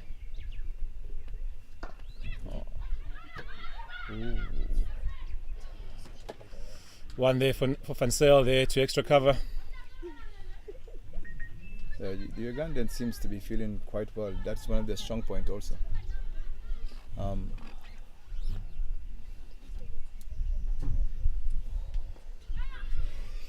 It's exceptional batting here by Namibia. Ticking it over very nicely here. Fourie coming back for 2.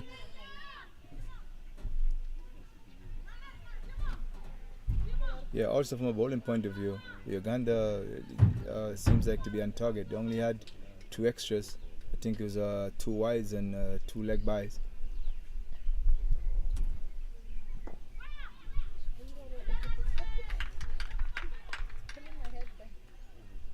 I think order has resumed here for the Namibians. I think they have a full understanding of what they want to do now. Yeah.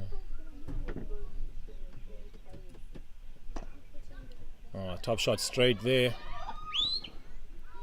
Good stop there.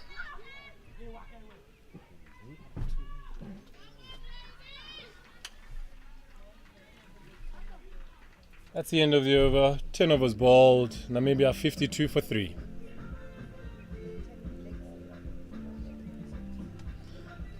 They're right on course here for a good chase. Just need some good sensible batting to end it up here. Yeah, but a fall of 1 or 2 wickets, we could have an exciting finish here. Yeah, very true. Could put the cat amongst the pigeons for sure.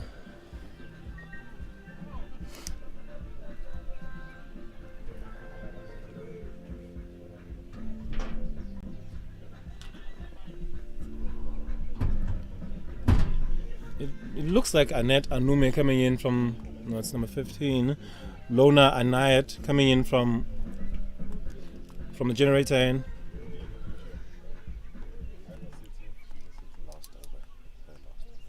Her last over here. Oh, top shot there by Furi. Going through mid wicket there. Gets us off 4 runs. 56 for 3. She moves to 9 off 7.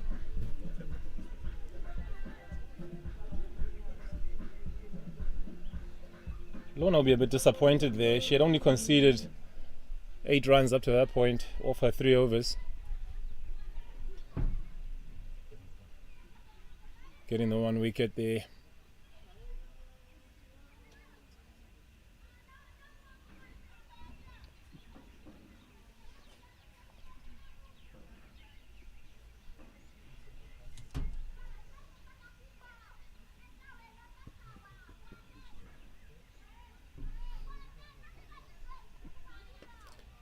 Slight delay here. Uganda getting their field positions right.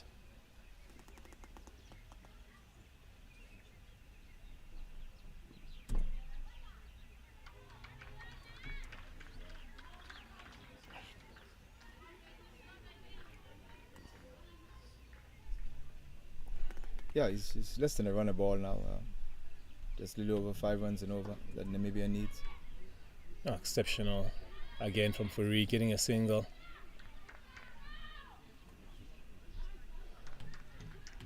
Playing this exceptionally so far. She's come in, barely faced the dart, been ticking right from ball 1. What I notice about most of these teams, some of these ladies have good arms.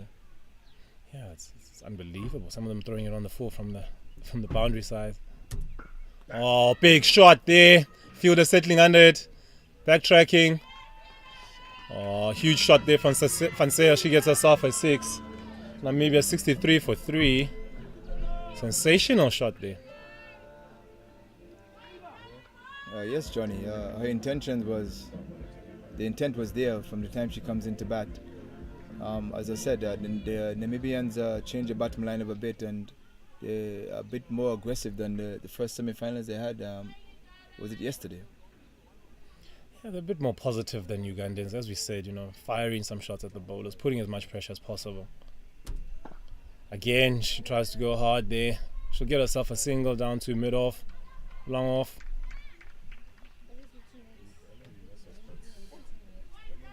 Fansea here striking at a 27 of 23 balls, 117 run strike rate, 3 4s and 1 6. Oh, Furi goes bang again there, down to mid-on. Oh, bad bounce there for the fielder. She gets us off another run. 68 for 3. 11 overs ball. Yeah. Top over there, getting 16 runs from that over.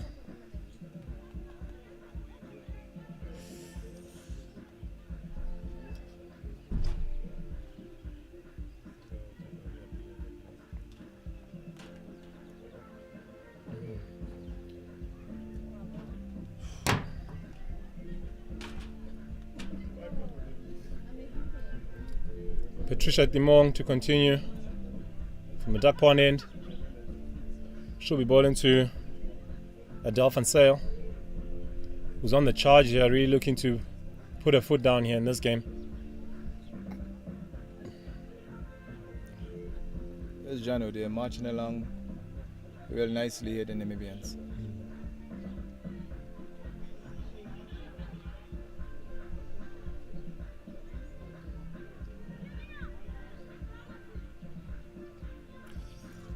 Just needed another 42 runs.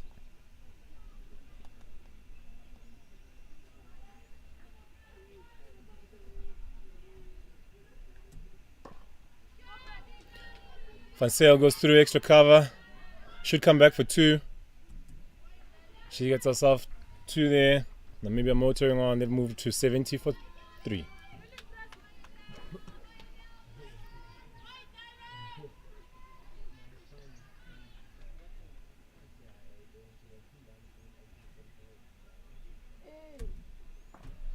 She goes to the deep mid-wicket there. We'll be looking to push hard there, come back for 2nd. Not possible. Picks up a single. Yeah, clearly there she's going hard. Furi's job will be to support her and just give her the strike as much as possible.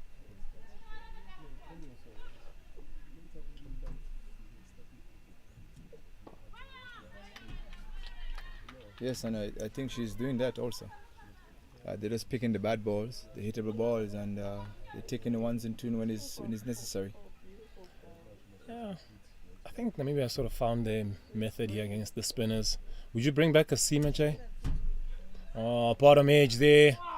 Nick through 3rd man, should pick herself up a boundary here. Namibia go to 75 for 3.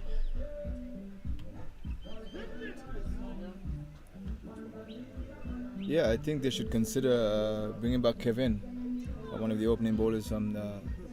She bowled pretty okay. Just a change, give Namibia something different to look at. Yeah, there's a huge momentum currently with Namibia, and Uganda not sure how to react to it.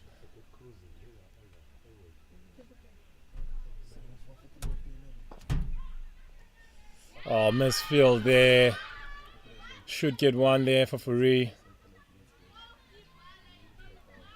Basic error is not helping Uganda here. Yeah, I don't know if it's a set plan that when the bowlers come on, if they have to bowl at least 2 overs, you can give a bowler 1 over and make a change.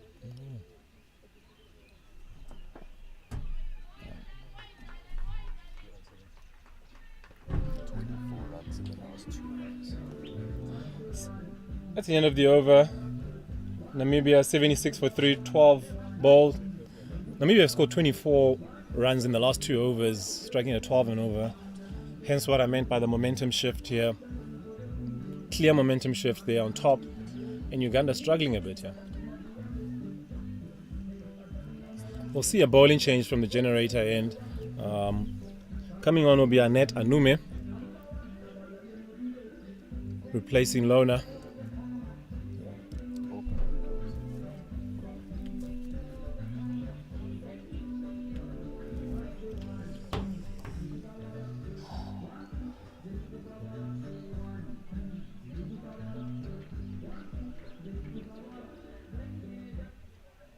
Jono, the sun came out with a bang this morning. Huh?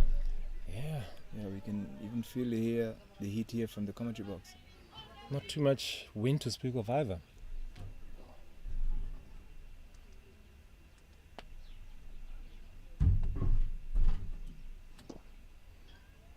One for Furi there. Furi striking it at just under 150 here. She's got herself to 20 or 14 balls with 3 boundaries.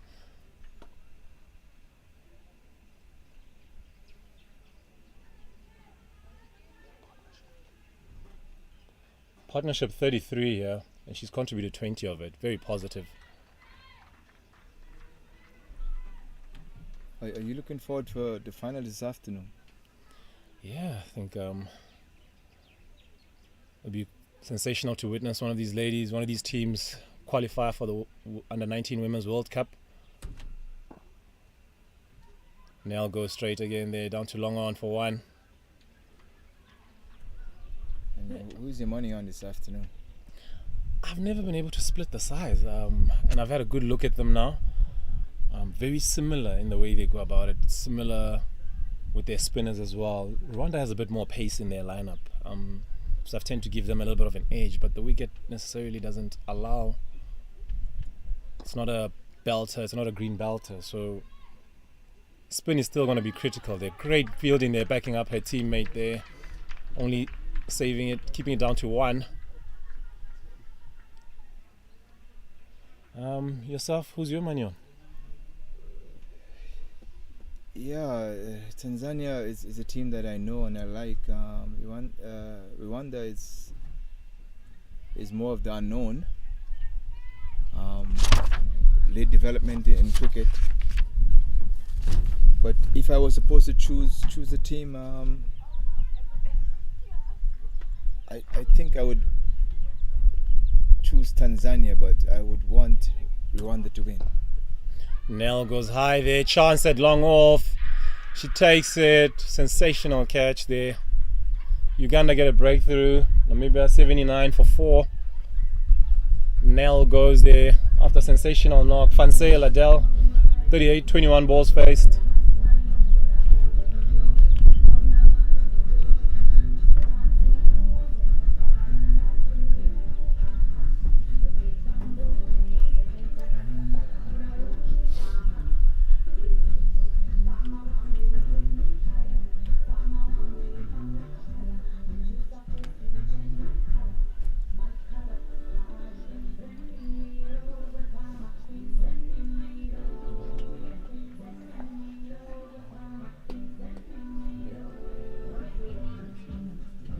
It looked like it's Kylie van Wyk here coming in at number 5.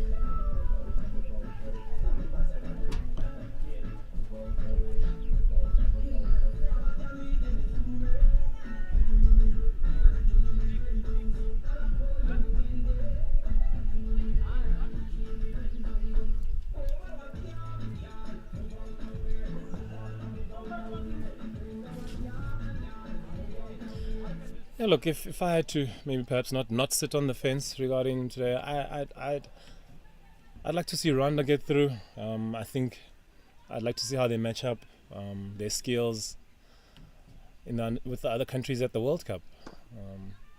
They're definitely a team that excites me. Their fielding is exceptional. They have some quality batting and power as well throughout that lineup. And obviously you have Belize, their speedster. Yes. That's the end of the over. 79, 13 gone, 79 for 4. Yeah. I really love Tanzania. The discipline, the way they react under pressure, and they are very, very good fielding team. Yeah, and that's a plus. Going into a final, we are very critical about most of the teams, the amount of catches they have dropped, but Tanzania seems to have it together in that department. Yeah, they've been phenomenal on the park. Potentially one of the best fielding sides at this competition. Furi goes bang again through mid-wicket, should pick herself up a boundary here, and she does. She continues to motor along. Namibia 84 for 4.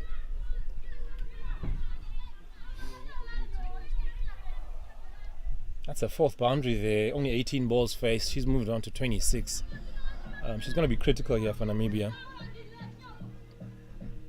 Yeah, Johnny, if it was a team that you'll take out of this whole tournament, a team in sense of one word you could use to sum up all the teams, what would that word be? Single down there to short third. You meant regarding the entire tournament sides? Yeah, in that's regard to all what you have seen, fielding, batting. Yeah, overall. If you had to use one word to sum this up, what word would you use? Oh, top shot, sweep shot there by Oh, top shot there, kicking up 4 runs there, 2 square leg, 89 for 4. Great start here by Kylie van Wyk.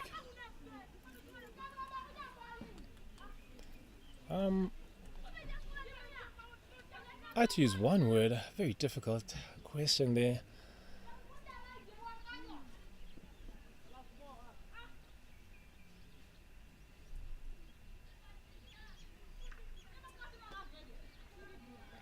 I'd say charismatic would probably be the word that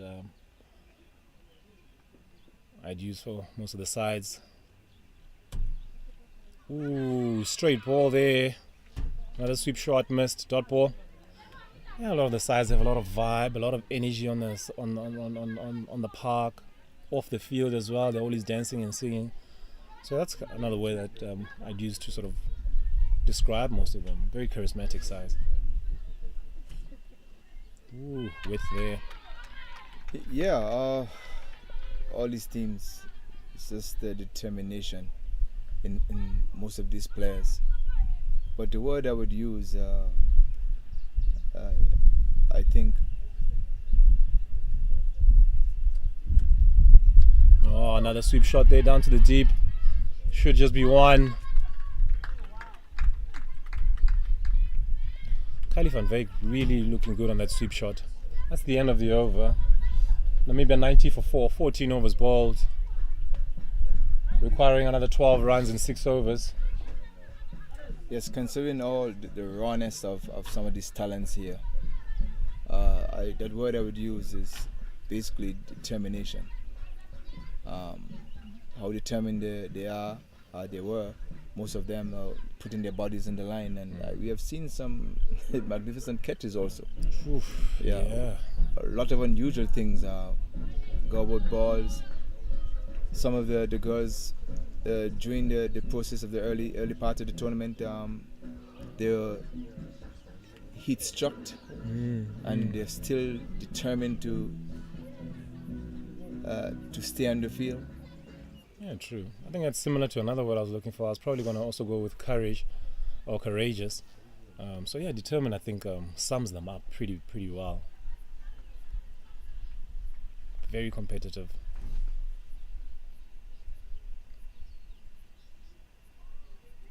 Oof.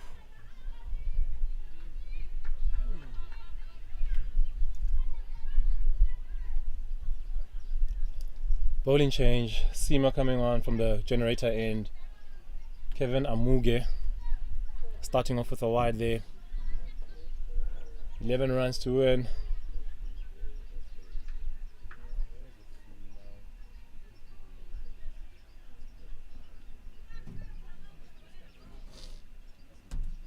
Oh, top shot there by Van Wyk.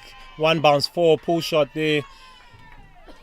Now maybe I'm moving to 95 for 4. Kylie van Wyk 905 with 2 boundaries here, striking it very well for Namibia. Yeah, early on I was saying to Florence, I think they were a bit short by next 20 or 30 runs. Imagine that Uganda had pushed for next 20 or 30 runs. What a game probably we would have had here now today. Yeah, very true. They'll be very disappointed, as well as the number of dot balls that they conceded throughout that innings. In T20 cricket, dot balls, you really want to minimize them as much as possible. Oh, another pull shot here. Should be out here at square leg.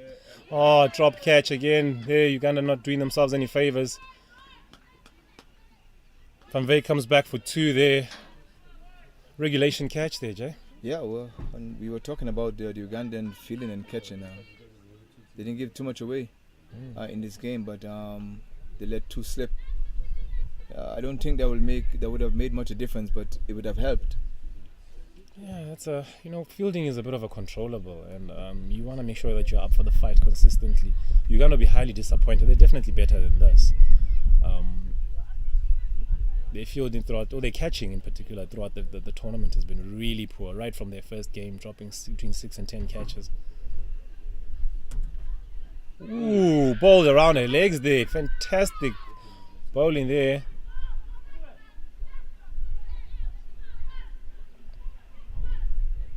Kylie has to go. 97 for 5 here. Kylie did well there, getting herself 11 off 7 balls.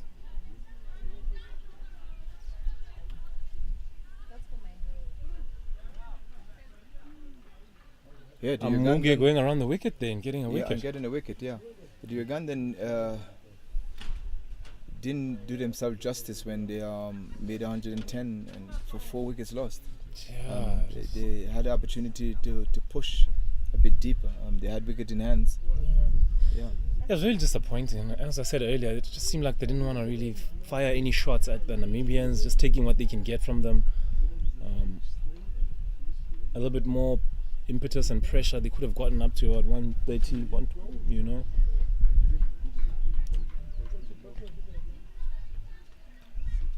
Coming here, Naomi Benjamin, their opening bowler.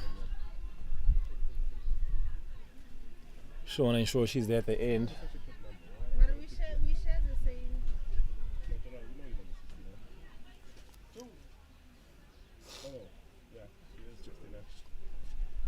She won strike to Amuge continuing with her around the wicket line.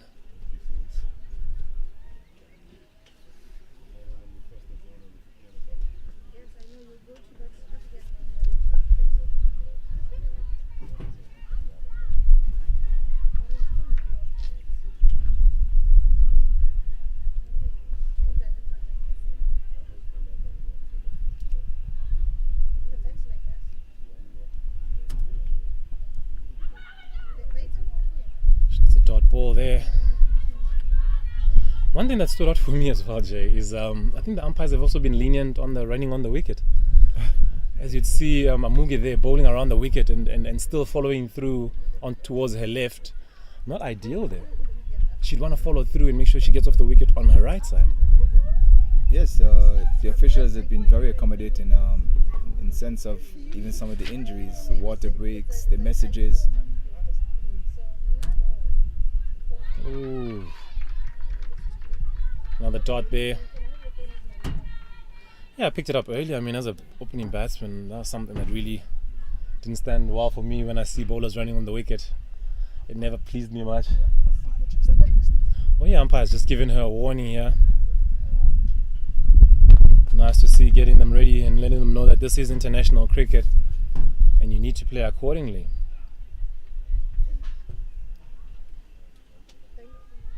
Yeah, let's hope that she doesn't do that again, or that will be her first warning. Yeah, she'll have to just. Better effort there from her. Oh no, this should not be two at all. She gets back for two. Disappointing effort there again. 99 for 5. Now the batsmen are running on the wicket.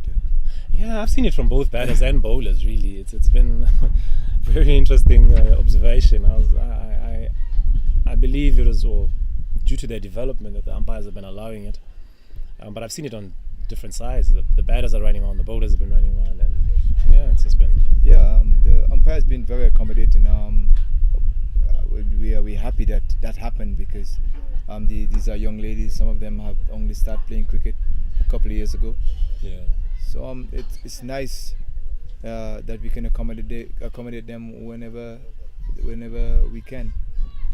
Yeah, it's something that you found even from us in Botswana, playing a lot of our club cricket on AstroTurf. During international tours, some of our guys were also walking, celebrating on the wicket. So it was a learning curve for a lot of us.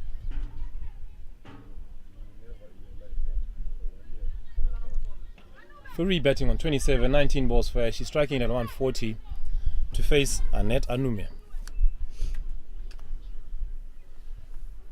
Furi's looked fantastic against spin.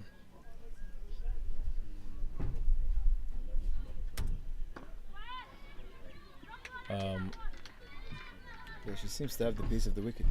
Yeah, she knows her game. She's looking to play the spinners off the back foot. She's not looking to lunge much forward. She's looking to just punch a lot of balls off the back foot. Not too keen on coming forward at all. That's been highly effective. Oh, top shot there. There's a calmness and an almost effortless approach in the way she scored her runs. That's 100 up here, coming up in the 16th over. Maybe 100 for 5. 11 runs to go.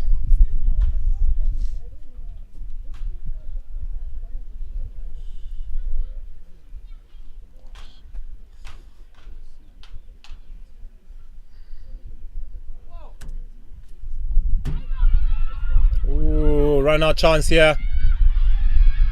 Safe. Furi getting there. Good to see she wasn't sitting on her bat there and having a good rest. Good backing up on her part.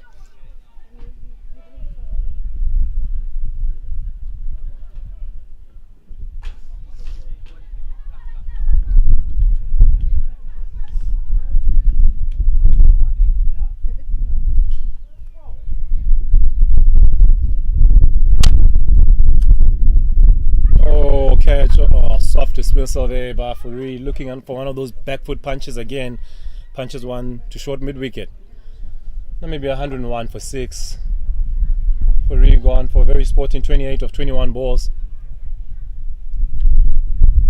It's not over yet, John. Yeah, true. You think it's the next twist in the tail here? That's what Uganda will be wanting. Show a bit of fight here.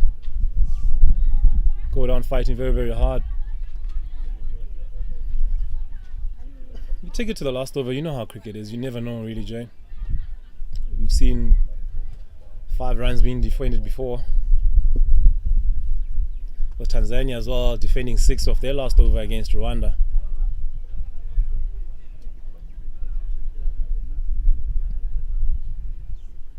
Do you particularly like to take the game to the last over, or were you one of those that wanted to end it a bit sooner?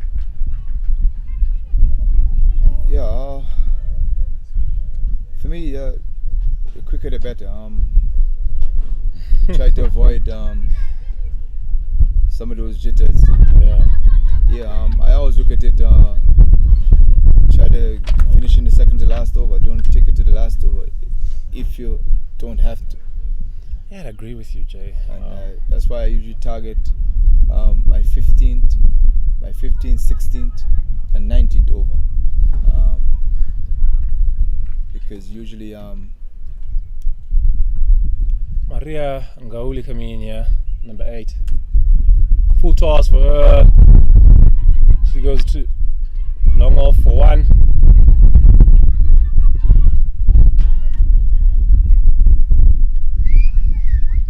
Yes, bowlers are usually coming back on their second spell, the last over, having fully warm, and you get a chance to try to get the first 1 or 2 away, and then put them under pressure for the next 4 balls. Ooh, edge past the keeper there, down to third man. They'll be looking to get 2. Ooh. Very slack running there, only gets them a single. It's the end of the over, 103 for 6. 16 overs bowled now.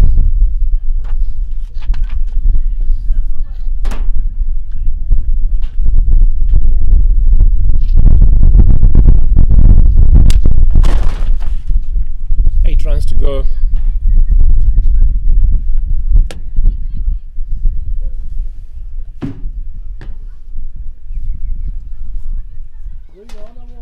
I think Namibia is looking for a payback here. I was beaten earlier on day 1 by Uganda by 4 wickets. Are they going to return the favour by 4 wickets also, John? It would appear so. They wouldn't want to lose any more wickets and put the lower order under too much pressure here.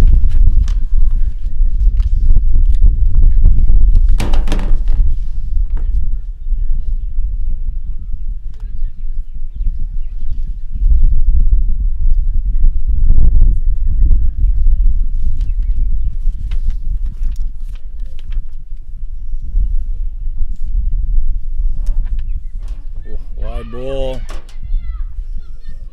Slack work by the keeper, concedes an extra run. 2 wides. 105 for 6.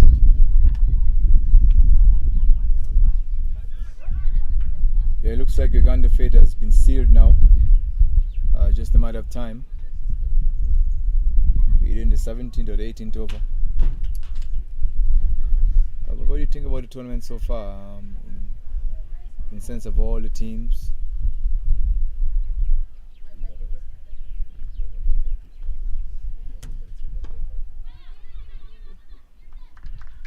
All the teams' performance. I know there were a couple of teams that was a step ahead of some of those lower teams, in particular some of the East Africans. What are your thoughts on the general performance of some of those teams, in particular the lower ones, those teams that are just chucked into the middle after? Ooh, edge. Concedes 1 over the keeper. I've been impressed, Jay, I'll be honest. I think teams like Malawi, for example, stood out for me. I think they're a little better than their results have showed, but it's clearly due to things like experience, support. I'm a little disappointed, obviously, with Botswana's performance, but a majority of them are so new to cricket, and I'm excited for their future. Another wide here. And one thing I think I've appreciated, we've had a lot of competitive matches, and that's been very enjoyable. It hasn't been just clear runaways in a lot of games, so it's good for the game. And obviously, so much to play for, Jay. A ticket to the Under-19 Women's World Cup. Wow. Yeah, some of us can only dream about that, John. Yeah, man, what an opportunity for these young women later on this afternoon. Rwanda and Tanzania will be locking heads. Clash of the Titans indeed. Top of the table teams, both exceptional on the field, batting, bowling, fielding. It's really, really difficult to split those teams apart. As you saw in the end, Tanzania defending managed to win by 1 run only. So not much between the two teams. It's really going to be a mouth-watering clash. I can't wait. Yeah, I can't wait myself. Driven to mid-on. Dot ball. 2 balls remain in the 17th. Yeah, I just like the calm about the Tanzanian team. I can't say the maturity, but it seems like they are well coached. How they keep the composure in certain parts and aspects of the game. Yeah, there's a certain level of professionalism between those two sides as well. From a coaching point of view, they just seem to inside edge there. 1 down to fine leg, coming back for the second here.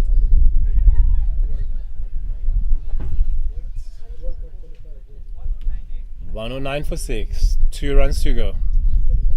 Yeah, and I like the rawness of Rwanda. They are raw. Pace, energy, batting, hitting. That is just something in the game that we all like to see.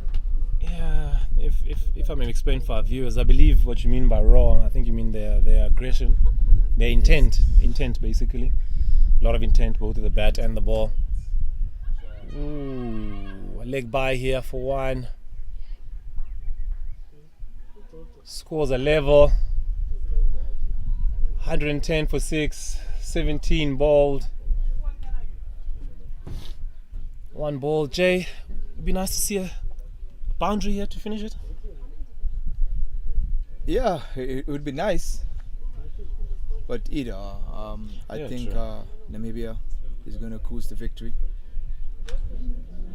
And Uganda can say, well, tough luck, we didn't do it well today. Yeah, again, they'll always look at their batting, and like I said, a lot of missed opportunities there, rather not showing enough intent in their batting, and that's something that they'll work on. 1 to win here. Anume to continue on it from the duck pond end. I think it's the modern way though, Jay. I see they're moving in a lot of their fielders there, everybody coming into the circle. It's the modern way, Jay. You'd like to see them double step here and hit one out the park. Yeah, a boundary would be nice. Full toss. Oh, she goes hard. 4 runs there. Top shot by Naomi Benjamin. Namibia getting there, winning by 4 wickets. Sensational win here for them.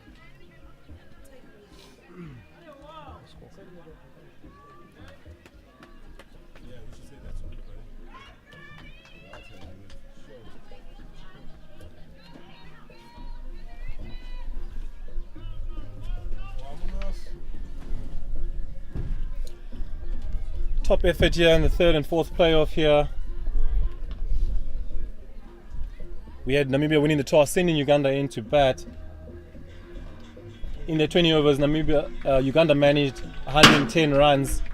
Opener Mohammed, the captain, getting 22 of 28. With Patricia Timong getting 18 runs of 42 balls. Impetus there by Melissa Ariakot getting 30 of 32 balls, as well as Sandra Achao getting 26 of 19 there, striking it at 136. Sensational. From the bowling side of Namibia, you had Jorinda Fourie in her 4 overs getting 2 wickets and only conceding 9 runs there. Exceptional bowling from her part.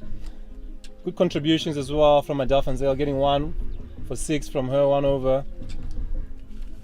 In reply, Namibia scored 114. They chased the score down in just less than 18 overs. You had contributions right throughout their innings, with Jorinda Fourie getting 28 of 22 balls. The captain, Adele van Zyl, they're getting 31 from 29 balls. And Naomi Benjamin finishing it nicely, 10 of 10 balls there in her knock. From the bowling side, Uganda, you had Kevin Amungi, the opening bowler, getting 2 wickets of her 4 for 27 runs. You also had Annette Anumi getting 2 wickets of her 2.21 overs, 12 runs conceded. Sensational effort there by Namibia, finishing 3rd in the tournament. Uganda will be proud of their efforts as well. Ladies and gentlemen, stick with us. See you shortly for the post-match presentation.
Can you guys come a bit closer? Can you come a bit closer?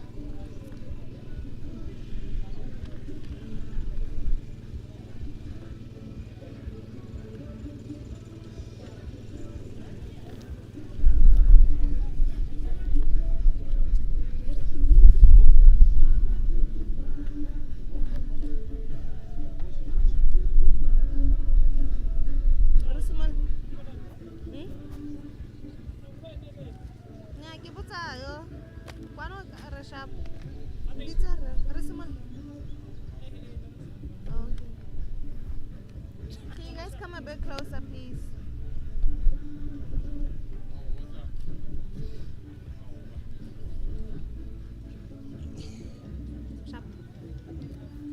Alright, hi ladies and gentlemen, young girls, welcome to the post-match. We'd like to thank Botswana Cricket Association first, since they're our host. To kickstart things off, I'd like to invite Jimia for a little interview.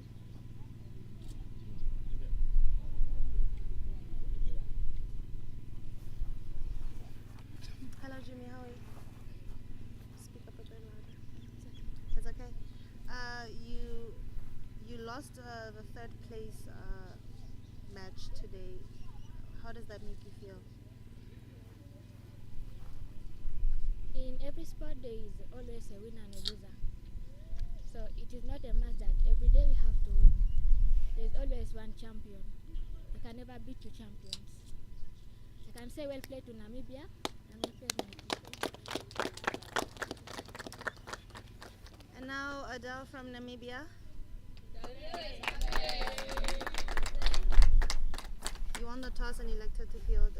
Was that the strategy? My coach actually told me I should go with my gut feeling today, and I had a feeling we could start off as a team well in the field and set the tone for the whole game. Alright, so obviously you're not going to the finals. Is there any experience you're taking back home with you today? It was a hard tournament for us, but we satisfied with the last game, ending off well. And we're moving forward as a team, and there's a lot of youngsters that have learned a lot here, and we're going to take that experience back home. Alright, thank you. We do have a few noticeable performances from both the teams. From Uganda, we have Melissa, who left the innings not out, scoring 30 runs from 32 balls, having 2 boundary fours, and we also have Sandra, who got 26 from 19 runs. And from Namibia, we have the captain herself, Adele, 31 runs from 29 balls. That's a voorbeeld in Engels.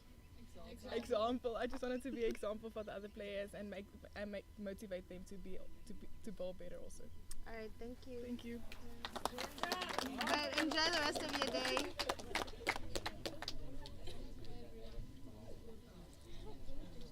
Abanya ke go iterola mo ba sharp. Abanya ke go inka selfie mo.